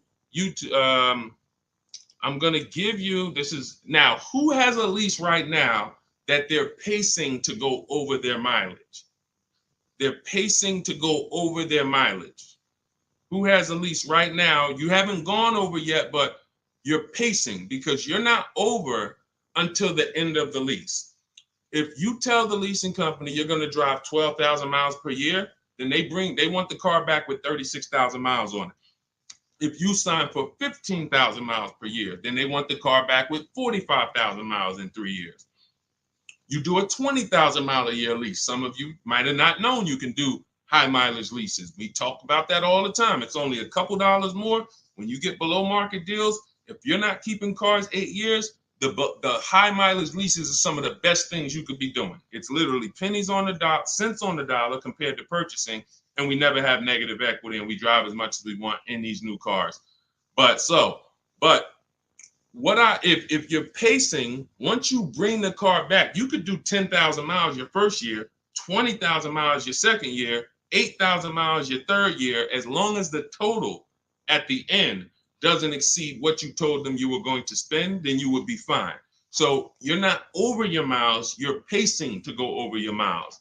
So here's what I'm going to give you, Nairobi, because this is a very, very complex thing when you don't have calculators. When you don't have tools, it's complex unless you're really good at math. But what I'm going to do is I'm going to put this comment on YouTube and Facebook. Now now in my book, I have calculators that I've invented. This is actual software that people who use my books and who have worked with me since 2021 have gotten to use. These are things that I looked around the industry and I saw things that people needed to know that didn't exist. So we had to actually build them out ourselves. And so that's why when you get my digital book, you have access to like 5 different custom calculators that we made that no one else uses. So one of them is this lease penalty calculator. Now, if you're pacing to go over your miles, here's what you got to understand. If you call a dealership, one of the biggest lies that they're going to tell you is, come on in, I'll take care of the mileage, or I'll take care of the penalties, or we'll get you out of the lease. Who's heard that before? Type me if you've heard that. Type me if you've ever spoken to a dealer, if you said, hey, I'm going over my miles, or hey, I'm thinking about, I want to get out early, and they said to you, no problem, come on in, we'll get you out of that. Don't worry about your old payments. Who's heard that? Who's heard that? Okay, type me. I told y'all, you got to stay by your keyboards when you're on these live streams. This is not, you're not watching somebody play video games where you could just be like, all right, yeah, let me just watch this person. Nah, this is active learning. This is stay by your keyboard because we dialogue with each other. All right, Latesha, I see you. Carol, yes, I see you. Harold Driver, yes, I see you. All right, so here's what happens. Those payments and that penalty that you drove over your miles, they don't get taken care of. They get rolled into your next deal. The only way lease payments disappear is if they have something called a payment waiver. And that's for loyalty in some cases. They don't say, hey, you got a Honda, you're buying a Toyota, we'll waive those old payments. They'll say, we'll take care of them. But what that means and what you need to know and what we know is that means I'm rolling them into your next car. So you're paying for that car in this new car. We don't like to make deals like that because it's baggage. It's baggage. So what we want to do is we want to find out if we're pacing to go over our mileage, does it make more sense for me to get, thank you, Tim. That's actually a good statement. Ain't nothing free. That's a good statement that a lot of people don't understand. When they say, hey, I'm throwing in these floor mats for you. Hey, I'm throwing in key protection. That means there's so much money in the deal that we have to actually, it's something called padding the deal. The finance manager and the team, they're trying to just pack. We got so much profit in this deal. We need to figure out how to allocate some of this so it's justified So when you hear them say that, oh, he threw in all this, he threw in all of this for me, that means you got a horrible deal. Sorry to tell you, but I got to give you the bad news first so that you understand. All right, it's smoke and mirrors, but I'm not gonna make these mistakes again. You have a whole billion-dollar industry that is really hell-bent on keeping you shopping the same way you've been shopping, because it keeps them on the Fortune 500 list. It keeps them publicly trading at a good profit. But our people and the people who listen to us, those of you who locked in, you're gonna be the ones that everybody else buying up here, but we buying down here. So let's get back to this point. So you want to see if I'm pacing to go over my mileage, does it make more sense for me to replace the car now? In which case, my payments would be due. If I stop my lease 3 months early, and in Nairobi's case, she has 19 payments left. If she was to go and stop her lease now, those 19 payments get billed out immediately. So if she walks into a dealer and says, hey, get me out of this car, they're going to try to either see, can they buy it, or do we make the payments and roll them over? What happens most of the time, and it's usually a better situation, guys, is you would use that lease penalty calculator, you put in how many miles you're driving per month, and it's going to tell you, if you go all the way to the end, this is how much your mileage penalty would be. I had somebody who I work with use that calculator. He found out the mileage penalty would be a little over $2,000. But if he got out now, his payment and mileage penalty would be $5,000. See, first thing we want to do when we find out we're going over mileage is, let me try to get out of this car. Oh, you don't realize that that's a bigger penalty you're paying, breaking the lease early, versus go to mileage, and then you find yourself a below market deal. You get yourself a deal like this. Get yourself a deal like this, because I told you I'm gonna be showing a lot more people. We had so many people get cars over the last couple of days. We gonna be showing these people. Look, this is Melissa. Melissa got a 2025 Honda Pilot EXL. She got a 15,000 mile a year lease. And oh man, I didn't even when I screenshot her, hold on. When I screenshot her deal, I didn't open it up with all the details that she shared. So hold on, stay with me, because y'all got to see this. She got a 1.27 lease. And if she would have let's say she was in a situation where she had a $2,000 mileage penalty, it would be simple for her to just literally roll that mileage penalty over here on top of her 1.2% lease. So this was her full deal right here. It says 15,000 miles per year, $597 a month. And look, she sold her old car because she was used to financing. This is the perfect example of someone who was taught never lease, never lease. She paid all this money to finance these cars. She had a 2018 Kia Sorento, and she would normally go in, trade that car in, and then use whatever equity she had, 5,000, 7,000, 8,000, as a down payment towards her next finance. And she just kept doing it over and over and over again, paying high payments, losing her equity. So she discovers me. She finds out she's not keeping cars 8 years. She's like, all right, if I'm not keeping cars 8 years, I'm not breaking Deshone's 8-year rule. I'm going to shop for a lease. So now she shops for her lease. She gets the same car she would have gotten and paid tons of money for, $800-900 a month for, because she was financing it. But now she actually she financed, she gets her new lease, $597 a month. And look, she did her offers, the 6 offers I told y'all to do, 10 minutes ago, $12,000 in equity. So she goes in, she gets the new car, no money down, $597, drives off in a brand new $50,000 vehicle.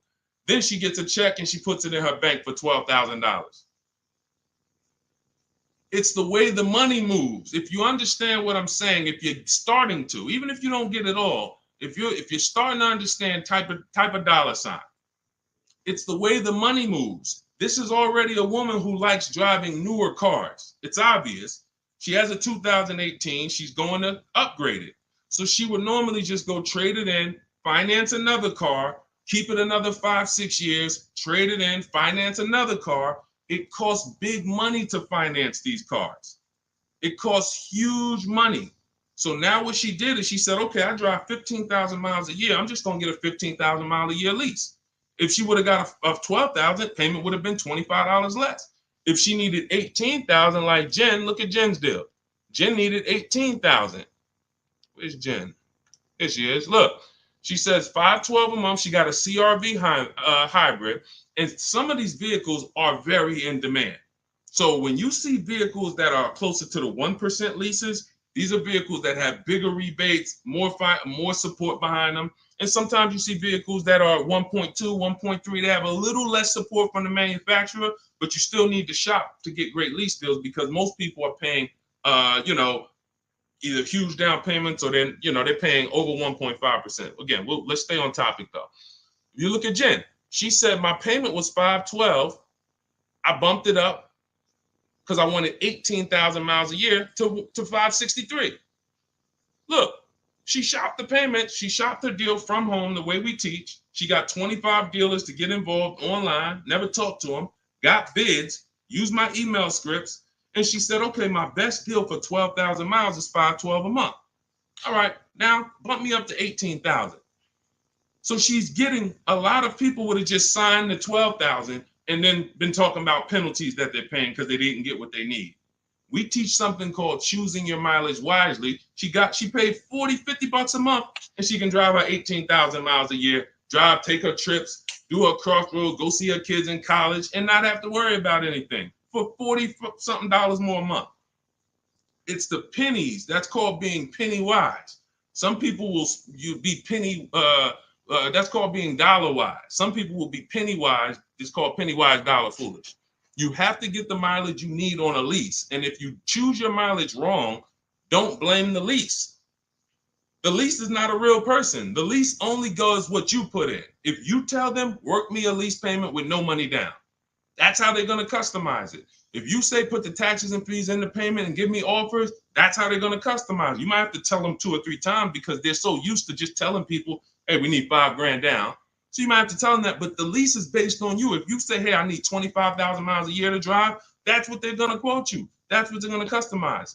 So we always shop with 12 and then we adjust our mileage later. But that's what you need to see, Nairobi. So you're going to see, use that calculator I put the link for. It'll tell you whether it makes sense to get out now, later, or at the end. But the last thing I want you to compare that to is the equity assessment. I want you to go to CarMax, go to Driveway, go to Carvana, go to KBB Instant Cash Offer, go to Driveway, go to AutoNation, go to Car Gurus, get those 6 cash offers because you may be able to sell your car. And in which case, if you sell your car, all is forgiven. If you sell your car, there's no penalties, there's no nothing because you're actually transferring the title and the buyer is paying the company off. So do that equity assessment. But when you go to those websites, you must put in, when they ask you, is it a finance, lease, or own, put own. Don't put lease because it triggers something in their websites. Now, if y'all are like, you're like Deshone, I'm not going to remember all of this. Get the blueprint. That everything I'm teaching you is out of my new digital book, Cars from Home, 7 Steps to Saving Time, Money, and Avoiding Dealerships. It's already 5-star rated. Shout out to the people on Goodreads who have reviewed it. We're at a 4.9 rating. We got 4.9 overall, 58 ratings, 40 written reviews. Shout out to everybody who's came and told their story about this book since we launched it a few months ago. And you can go and see what the public is saying about it. This ship has sailed. You can get your copy for 75% off for the next 30 minutes. If you visited the website in my TikTok bio and my Instagram bio, once that gets to 0, there's a countdown, 30 minutes. Once it gets to 0, the price of the book goes back up to $97. It's still worth every dime, but I'd rather you pay $24 instead of $97. So on Instagram, TikTok, your 75% off is in my TikTok bio, in my Instagram bio. Get it before the countdown expires and you'll have the blueprint. On Facebook and YouTube, we have a link in the comments for you pinned for you to get your copy for 75% off for 30 minutes only. Again, if you're like Deshone, this is good, but there's no way I'm going to remember all of this. You can watch the replays, get it however you want it. Our system is step-by-step, and it doesn't involve talking. Everything we do is online tools. Okay, go ahead, Dolan. Let me take a sip of water. Next question. And you can buy more miles on the lease. That's a good point. A lot of people don't know that though, Tim. They really don't. You know, they might have signed a bad lease or heard somebody sign a bad lease, and then, you know, usually what signing a bad lease is overpaying for it or not getting the mileage you need, or both. You get them. I've had people who know they're not going to drive 10,000 miles a year, but because it's $40 a month less, or because they don't know, just pay $40 more and get what you need. They'll just take the 10,000. It's a horrible decision, and it leads to a terrible lease experience. All right, this is Teneros. How much should I put down as a down payment? It's a great question. So what you want to do is understand that down payment is nothing but payment management. It is not deal management. You don't want to fool yourself into thinking that because you got a good payment, you got a good deal. That's what down payments typically can do to a person who's not really good with math. You'll say, all right, I need to get my payment to 400. Now you're looking at a car you like, and you're like, I need to get my payment to 400. Now they tell you, okay, well, you end up putting $10,000 down and your payment's 400, and you think, okay, I got a deal. I'm at my payment. You didn't. You are doing one of the cardinal sins that we don't do here at Cars from Home. You're mixing transactions together. What does that mean? Almost everybody who's financially savvy when it comes to cars is going to separate their loan from the purchase price of the car. These two things are unrelated. You shop for the price of the car separate from the monthly payments. Because when you separate, you realize one thing. When most people are giving car dealers 3 transactions and not realizing it, they're buying a car from them. That's one transaction. They're giving their loan to them, or they're letting the dealer get them a loan. That's another transaction. And then they're trading in their car to them. That's a third transaction. So a person looks at it as one. I just made a deal with a dealership. No, you just actually did 3 transactions in one. And what happens, the reason why that's so bad is because you can't bid any of them out. In order to make sure you got a great deal, you need a great deal on each of those 3. The car you need to replace, you need to get the most money for that. The most money comes from bidding it out on the market with the strategies I just said 5 minutes ago with the companies that I just named, the equity assessment process. That's bidding that out. Now, we bid out our loans. Who's going to give us our loan? Who's going to give us the best interest rate? There's plenty of banks that want to compete for our interest rate. Plenty of banks that they don't even sell cars. That should be a clue to you guys of how much money is really in cars, because there's companies who don't sell cars. All they want to do is loan you money to buy a car. That means there's a lot of money in the loan business. So we bid that out. And there's a way we use a strategy. When you get my digital book, you get something called the Bank Bidding War Blueprint. This is how we make banks and credit unions bid for our credit, bid for our loan. We have 20, 30 people bid without affecting our credit negatively. There's a specific way that credit bureaus allow you to do this. It's called rate shopping, where it's within a certain window. But if you're getting pre-approvals with hard credit pulls and then you're going out shopping, you're not going to be able to do this, because you're going to get a hard credit pull here. Then a month later, you go find your car. That pre-approval expires. Now you got to do another hard credit pull. You already hit your credit twice, and you're outside of the rate window. It's just what most people are doing. And that's why when you get a pre-approval, most people become scared to shop now, because they don't want to let anyone else run their credit. So you're limiting yourself. But the Bank Bidding War shows you how to have unlimited people bid for your interest, and we do that after we find our car. But the third transaction is when we're going to buy a car now. The car we're buying, we're going to shop the used car market, look at all the marketplaces. I have a strategy I call the multiple marketplace strategy, where we're looking at all these websites like Amazon. I mean, we're shopping like we're shopping for a TV on Amazon, Walmart, BestBuy.com, but except we're on these car websites. Now we're narrowing it down, narrowing all the inventory down to the top 5 choices, and we're narrowing it down based on title, service records, accident history. We're verifying there's no bogus fees, and then we come up with our top 3 after we get the new car price of these vehicles. This is all, again, step by step. And some of you, you're like, this should be expected. This is what car shopping should be like. Car shopping is not like buying a TV. It's closer to buying a house. So although we do this in 2 hours, if you follow my strategy, you can get deals in 2 hours. Without these things, you're now winging the process. But first things first, when you determine, when you add to this question was about how much money should I be putting down? When we separate our transactions, now what we've done is we went out and we found the car we want at a below market price. Now we go to our lenders and we start the bidding process and we say, okay, who's going to give me the best interest rate? And whoever gets me the best interest rate, now I put it together with the car that I have on hold. And I say, okay, what's my car payment now?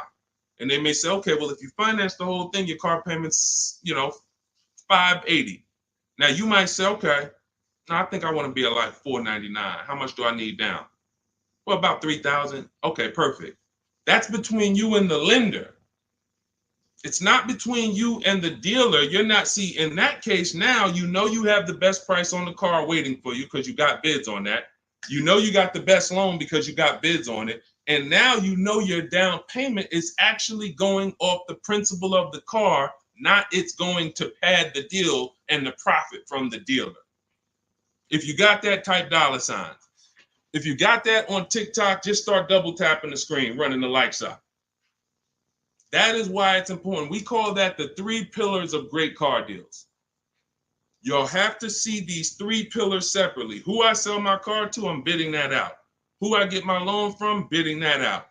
Who I buy my car from, bidding that out. And that allows you to sit at your computer and make all the money on your car deal and have these deals that, all of these people are making these deals at home. Look, this is India.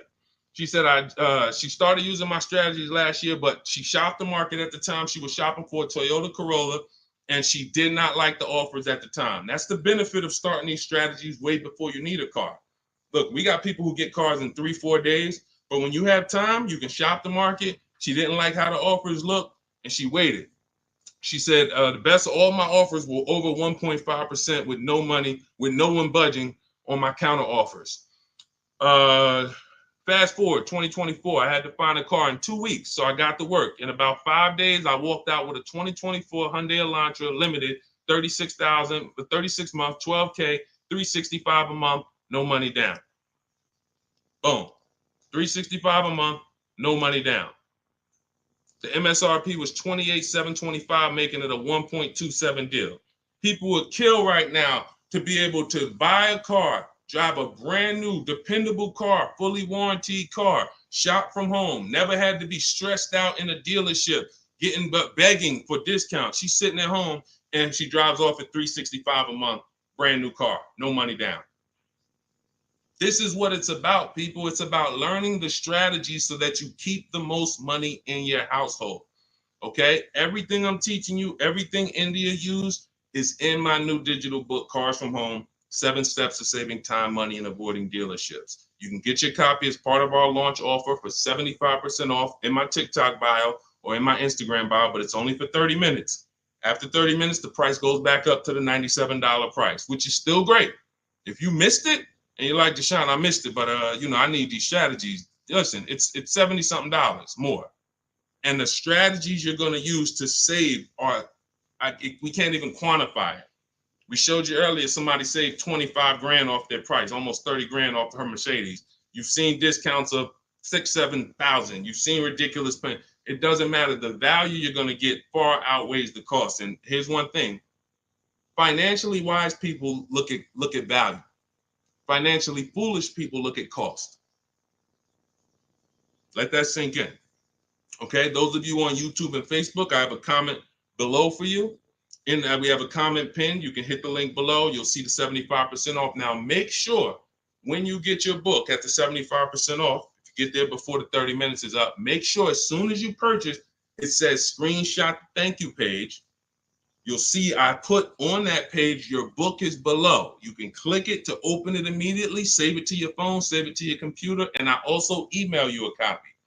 But I want you to screenshot that page so you can have my support team's email. Every now and then we get people that typing so fast, you actually type your email in wrong.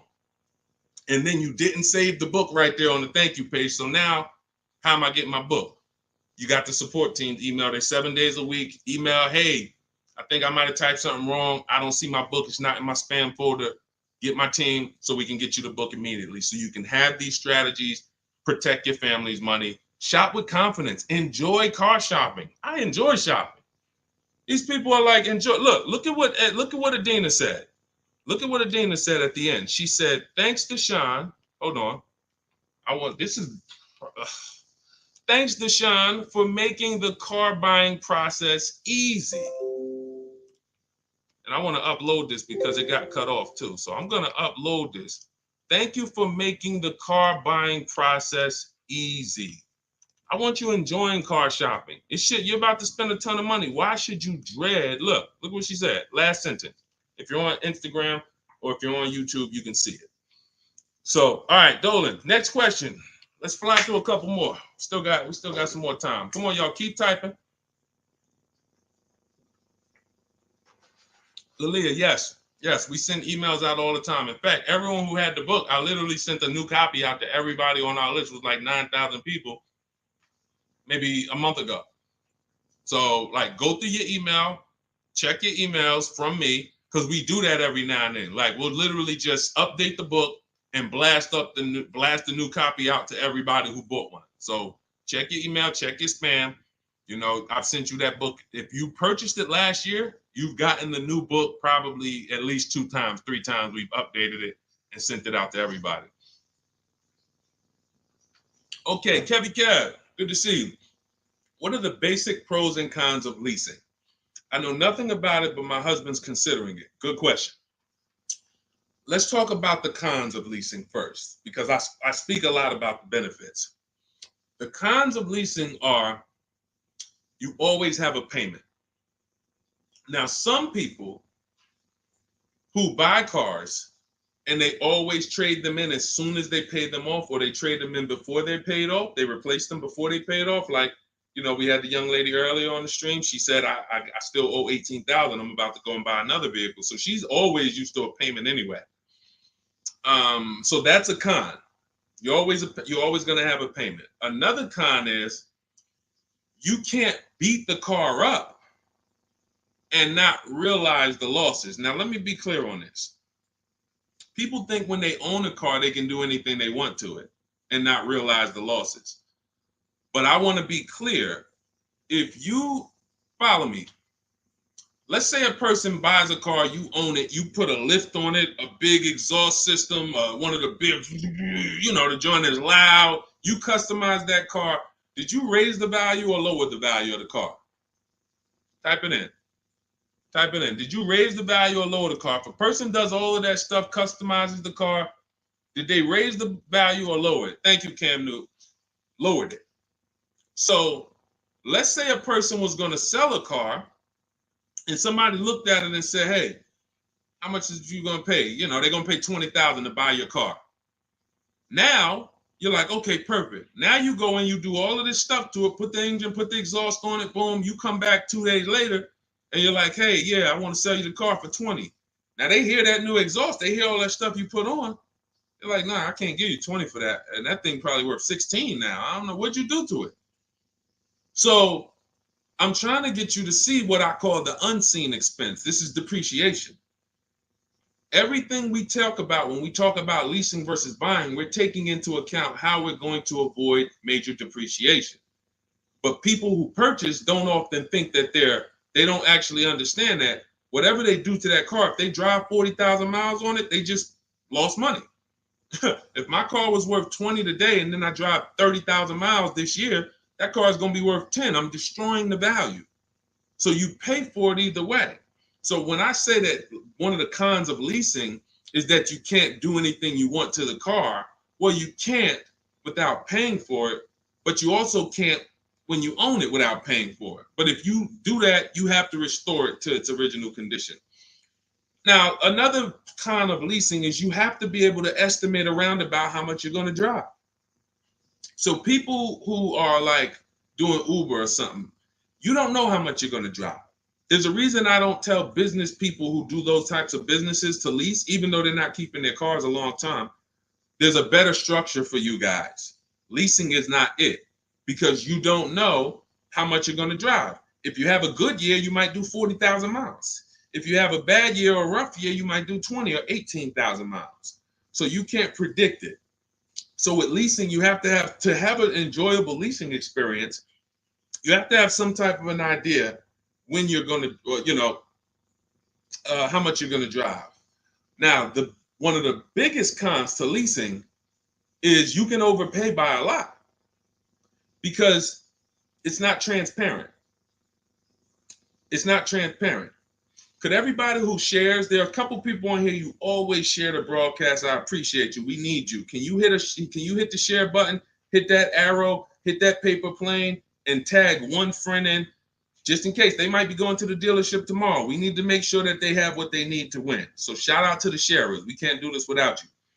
Now, when you consider that you can overpay, see, when you get a purchase deal, everything goes on that receipt, the buyer's order. You can plug that into a calculator and you can match those numbers up. You might not be used to doing it, but that bottom line price, you can plug that right into a basic auto loan calculator on hundreds of websites, and you can make sure that your payment matches. You can't do that with a lease. There's all types of potential to hide money in leases. You can hide money in the interest rate. You can hide in the money factor, because you can't use your own financing with a lease. You have to use whatever bank or leasing company the dealership who's running the promotion is using. So that gives us potential to be overcharged for our money factor or our interest rate. There could be rebates on that vehicle, $2,000, $5,000 rebates. Look, when Sean was shopping for his F-150, some of you have seen it. It was a $15,000 rebate, $15,500. He wouldn't have known about that if a dealer's not going to come in and tell him, hey, it's $15,500 rebate on this. No, some dealers might say nothing. They won't even mention it. They'll just try to negotiate. Hey, how much could you, they hoping you say something like this. Can you get me the invoice price? Can you get me to the invoice price? If I could get you the invoice price, can we make a deal today? Yeah, I always heard that, invoice price is a fair deal. Okay, no problem. Let me go get it. So they're not going to tell you anything about, hey, we got $15,000. He didn't ask about the rebates. He didn't ask nothing about rebate. He don't know anything about the rebates. Let's go take off $5,000, get him the invoice price. We're going to make $20,000 profit on this deal. So this is how it works. This is how it works. So with a lease, you could have the same types of incentives. And the thing about leasing is when you go from a finance to a lease, your payment is naturally going to be lower. Even if you get a bad deal, your payment's going to be lower. If you're used to buying $50,000 cars and paying $900 or $1,000 a month and putting 10 grand down, that same $50,000 car is going to lease out for like $800 with a bad deal. So people will walk in and think they won. Oh man, it's lower. It's lower than when I used to buy these. But you don't realize that, if this was a vehicle like Zafrina here, and look, this was a $60,000 vehicle, $65,000 Jeep Grand Cherokee. Now that vehicle, she's paying $579 a month for, no money down. So you walk in and you get a vehicle like this, and you think, oh, they got me the lease at $800. It's a $65,000 vehicle. I had to win. No, you lost big time because there were so many rebates and incentives that you didn't understand were there, and there's no way you're going to get them to reveal them to you. The only way, and I've been in the car business since 2006. I left in 2020, and since then I've been helping people make deals around this country. The only way to reveal what all the rebates are is 2 words: multiple offers. It's the only way. You're never going to negotiate your way to finding out what all the rebates are, because one deal is going to tell you it's $3,000, another deal is going to tell you it's $5,000, another deal is going to tell you it's $8,000, another deal is going to tell you there's no rebates. That's why when we sit back and we get multiple offers from home using the strategies in my digital book that you'll have access to immediately. Those of you who got your book, I see a lot of you saying, got the book. All of this stuff is scripted out for you. Now, you could do it manually, too. You want to call around the dealerships, ask for the sales manager, ask for a manager, try to bypass salesmen, because salesmen are trained to distract and waste time and make it hard, especially by phone. So if you want to try to do it manually, we must get 5 offers. New cars, leases, you must get 5 offers from 5 different dealers because that's how different the offers are going to be. They're going to be major different, not close, major. I always say if your offers aren't $150 to $200 a month apart, then you didn't shop correctly. Okay, go ahead, Doe. Let's shoot the next question up. That's it, Kevy Kev. That's the pros and cons. Oh, let me hit on the pros. Hold on. Let me try to sum up the pros of leasing before we wrap this question up. Pros of leasing are when you get below market leases, you're driving new cars, warranty cars, always under warranty in most cases. Something breaks, you call a dealership. Hey, this broke. Come on in, we'll fix it. You're under warranty. When you get below market leases, you're driving new cars for cents on the dollar. You're driving new cars and you're paying less than what people are paying to buy, lots less of what people are paying to buy them new, and you're paying less than what people are paying to buy them pre-owned. Some of you've seen me do that scenario where I compare a new lease, below market lease, to a pre-owned version of that same car. Take that $65,000 vehicle that Zafrina got, $597 a month. If she found one for, $30,000, half price, let's just pretend, and this is to illustrate to you how drastic the difference between below market leases are and buying. It's not even close. It's nowhere near close. If she found a half price version of that vehicle, which won't exist, let's just say we made one up and just put it right here, half price.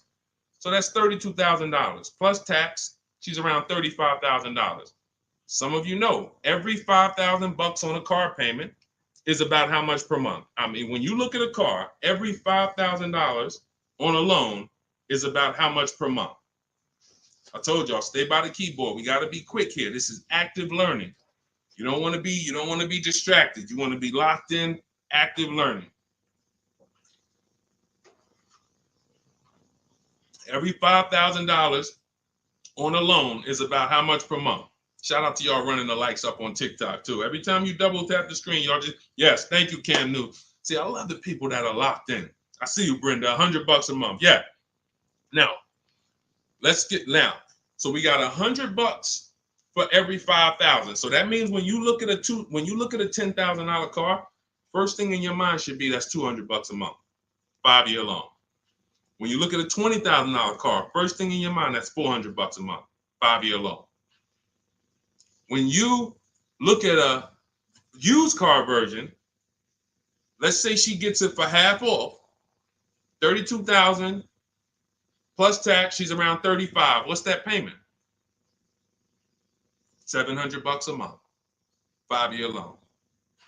So when I tell you that when we're driving below market leases, we're paying less than what people are paying for pre-owned versions. I just took really on a $65,000 car, a decent pre-owned version will probably be 30% off, maybe 40% off.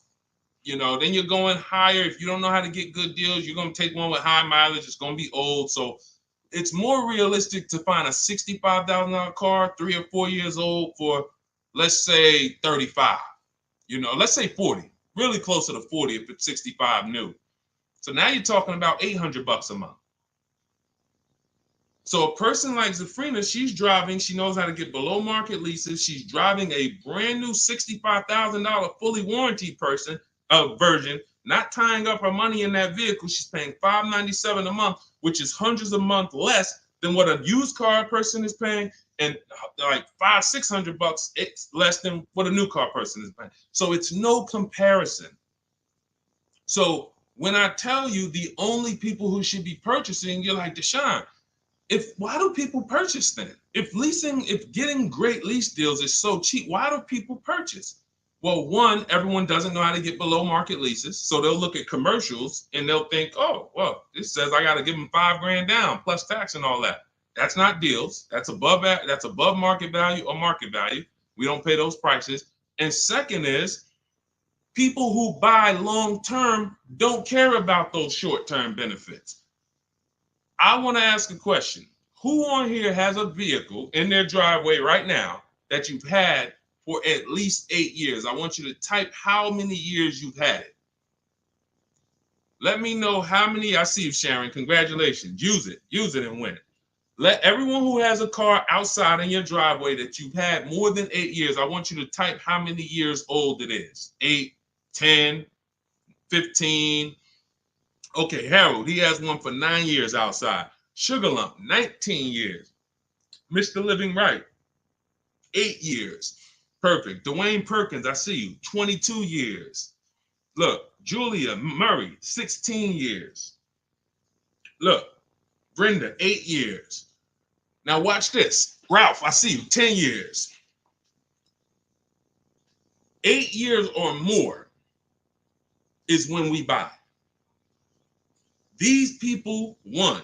So you heard me just spend the last 10 minutes, 15 minutes talking about pros and cons of leasing, benefits of leasing. But these people are the real financial winners in the long run, because the longer you keep a car, the less it costs you. I'm not a fan of people leasing who have the discipline to keep a car for 10, 15 years, 12 years. I would never tell people lease who's doing that. I'm trying to get the people who say, it's no way I'm keeping a car near that long. I've never done it. I don't enjoy it. I'm not going to do it. You are the people who should not be buying. Because the great thing about having a car 8 years is you'll see something. This is the depreciation cycle. This is how owners lose money on their leases, on their cars. When you purchase your car, one day when you buy it, it's worth this. 5 years down the line, it's worth this. 10 years down, 10 years, but here's the thing. After about 8 years, 7, 8 years, now the depreciation starts to level out. You're not losing that much money in depreciation anymore. Your car today, all of you who just typed, whatever your car is worth today, most likely it's going to be worth that next year too. If your car is worth $5,000 today, a year from now, it's going to be worth about $5,000. You beat depreciation. That's when it makes sense to purchase, when you have those values. These people, look, we call these cars keepers. When a transmission goes out on the car, you know what people who are not programmed, you're not a keeper, you know what you do? Transmission's out. You gotta go get a new car. When the transmission goes out for some of these guys, what are they doing? They go get another transmission and put it in the car. That's what you do. That's what you do. So there's two sides to be on. You're a long-term side. That means, like my dad, he bought a truck 2013. 6 years later, the engine went out. He got a used motor, put it in there. He's still driving it. He's about to sell it for a couple $1,000s now. He's had that car for over 10 years. But he's had no car payment on it for probably 7 years. That's all money that stays in his household. Somebody asked the other day, hey, my car needs $3,500 in work. Should I go get a new car? I said, well, first of all, make sure you get a price from a second opinion from a local mechanic. You always get, for work, you always get 2 opinions. But if it costs you $3,500, will that car ride smooth for the next 3 years, 2 years, 3 years? If the answer is yes, you need to understand something. If you go get another car to replace that car, it's going to cost you a minimum of $3,500 a year, and most likely more than that, $6,000, $7,000 a year coming out of your household. So do you want $3,500 one time and now I got no car payment, I keep my bills low? Or do you want to go get a new car payment that's $400 a month? Now what is that? $400 a month times 12, that's $4,800 a year for the next 5 years or whatever. The cost of replacement, guys, is always more than the cost of keeping that vehicle running. That's why you want to have that car paid off before the 10th birthday, and you want to set aside money for maintenance and repairs. Whatever you were paying on your car payment, $400 a month. All right, my car is paid off. Now take $100 or $200, put it into an emergency fund. So when that car breaks down or something needs, hey, no problem. It's in the emergency fund.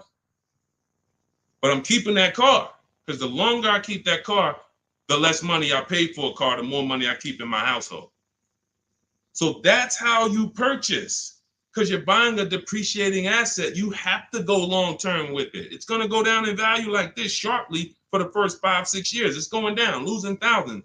But once it levels out, that's when you really want to own it, because now we good. Things paid off. I ain't got to worry about it. But as soon as people come through that deep depreciation, that's when they go and trade the car in, and they do it all over again, over and over again.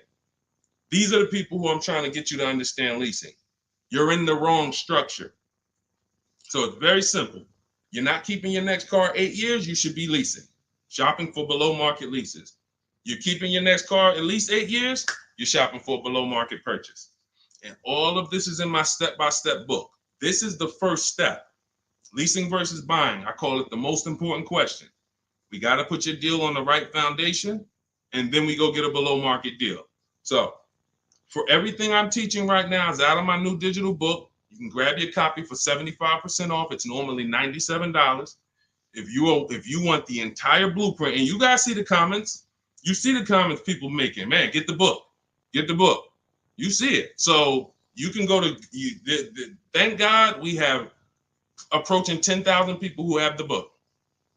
Thank God. We are getting this in a lot of people's hands. People love the welcome offer. And the same people who are using it would look back and say, Deshone, I would have paid the $97 knowing what I know now and what I'm seeing in this book. But to get it at 75% off, $25, even more value. But it's only for 30 minutes. In my TikTok bio, in my Instagram bio, click that link that says 75% off. In my YouTube comments or Facebook comments, we have a comment pinned for you for your 75% off. But once that timer hits zero, guys, it does go back up to $97, which is the normal price. And it's worth every dime at $97.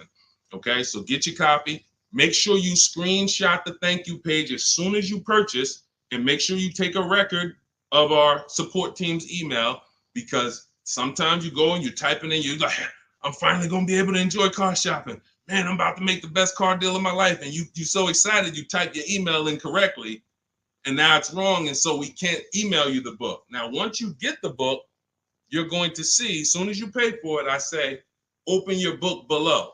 So there's a link right there on that page to actually open the book, and you can save it to your actual, you can save it to your phone. But I email you a copy too. And sometimes if your email's wrong, you're not going to get that email.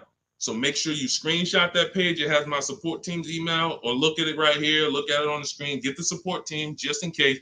But that's not for questions. Do not email me any car buying questions to that. That's only for making sure your book gets to you. Okay? So I want you empowered. I want you making the best deals you've ever made. I'm just going to show a bunch of more people before we rock out. I didn't get a chance to get to everybody's deals that has sent me a deal in the last couple of days. I didn't get a chance. Ansley got his second vehicle. He said 2 down, 1 more to go for the year. He got this BMW truck. We showed Melissa. We didn't show American Senior Benefits. You guys can read this if you're on Instagram, on YouTube. You can pause that.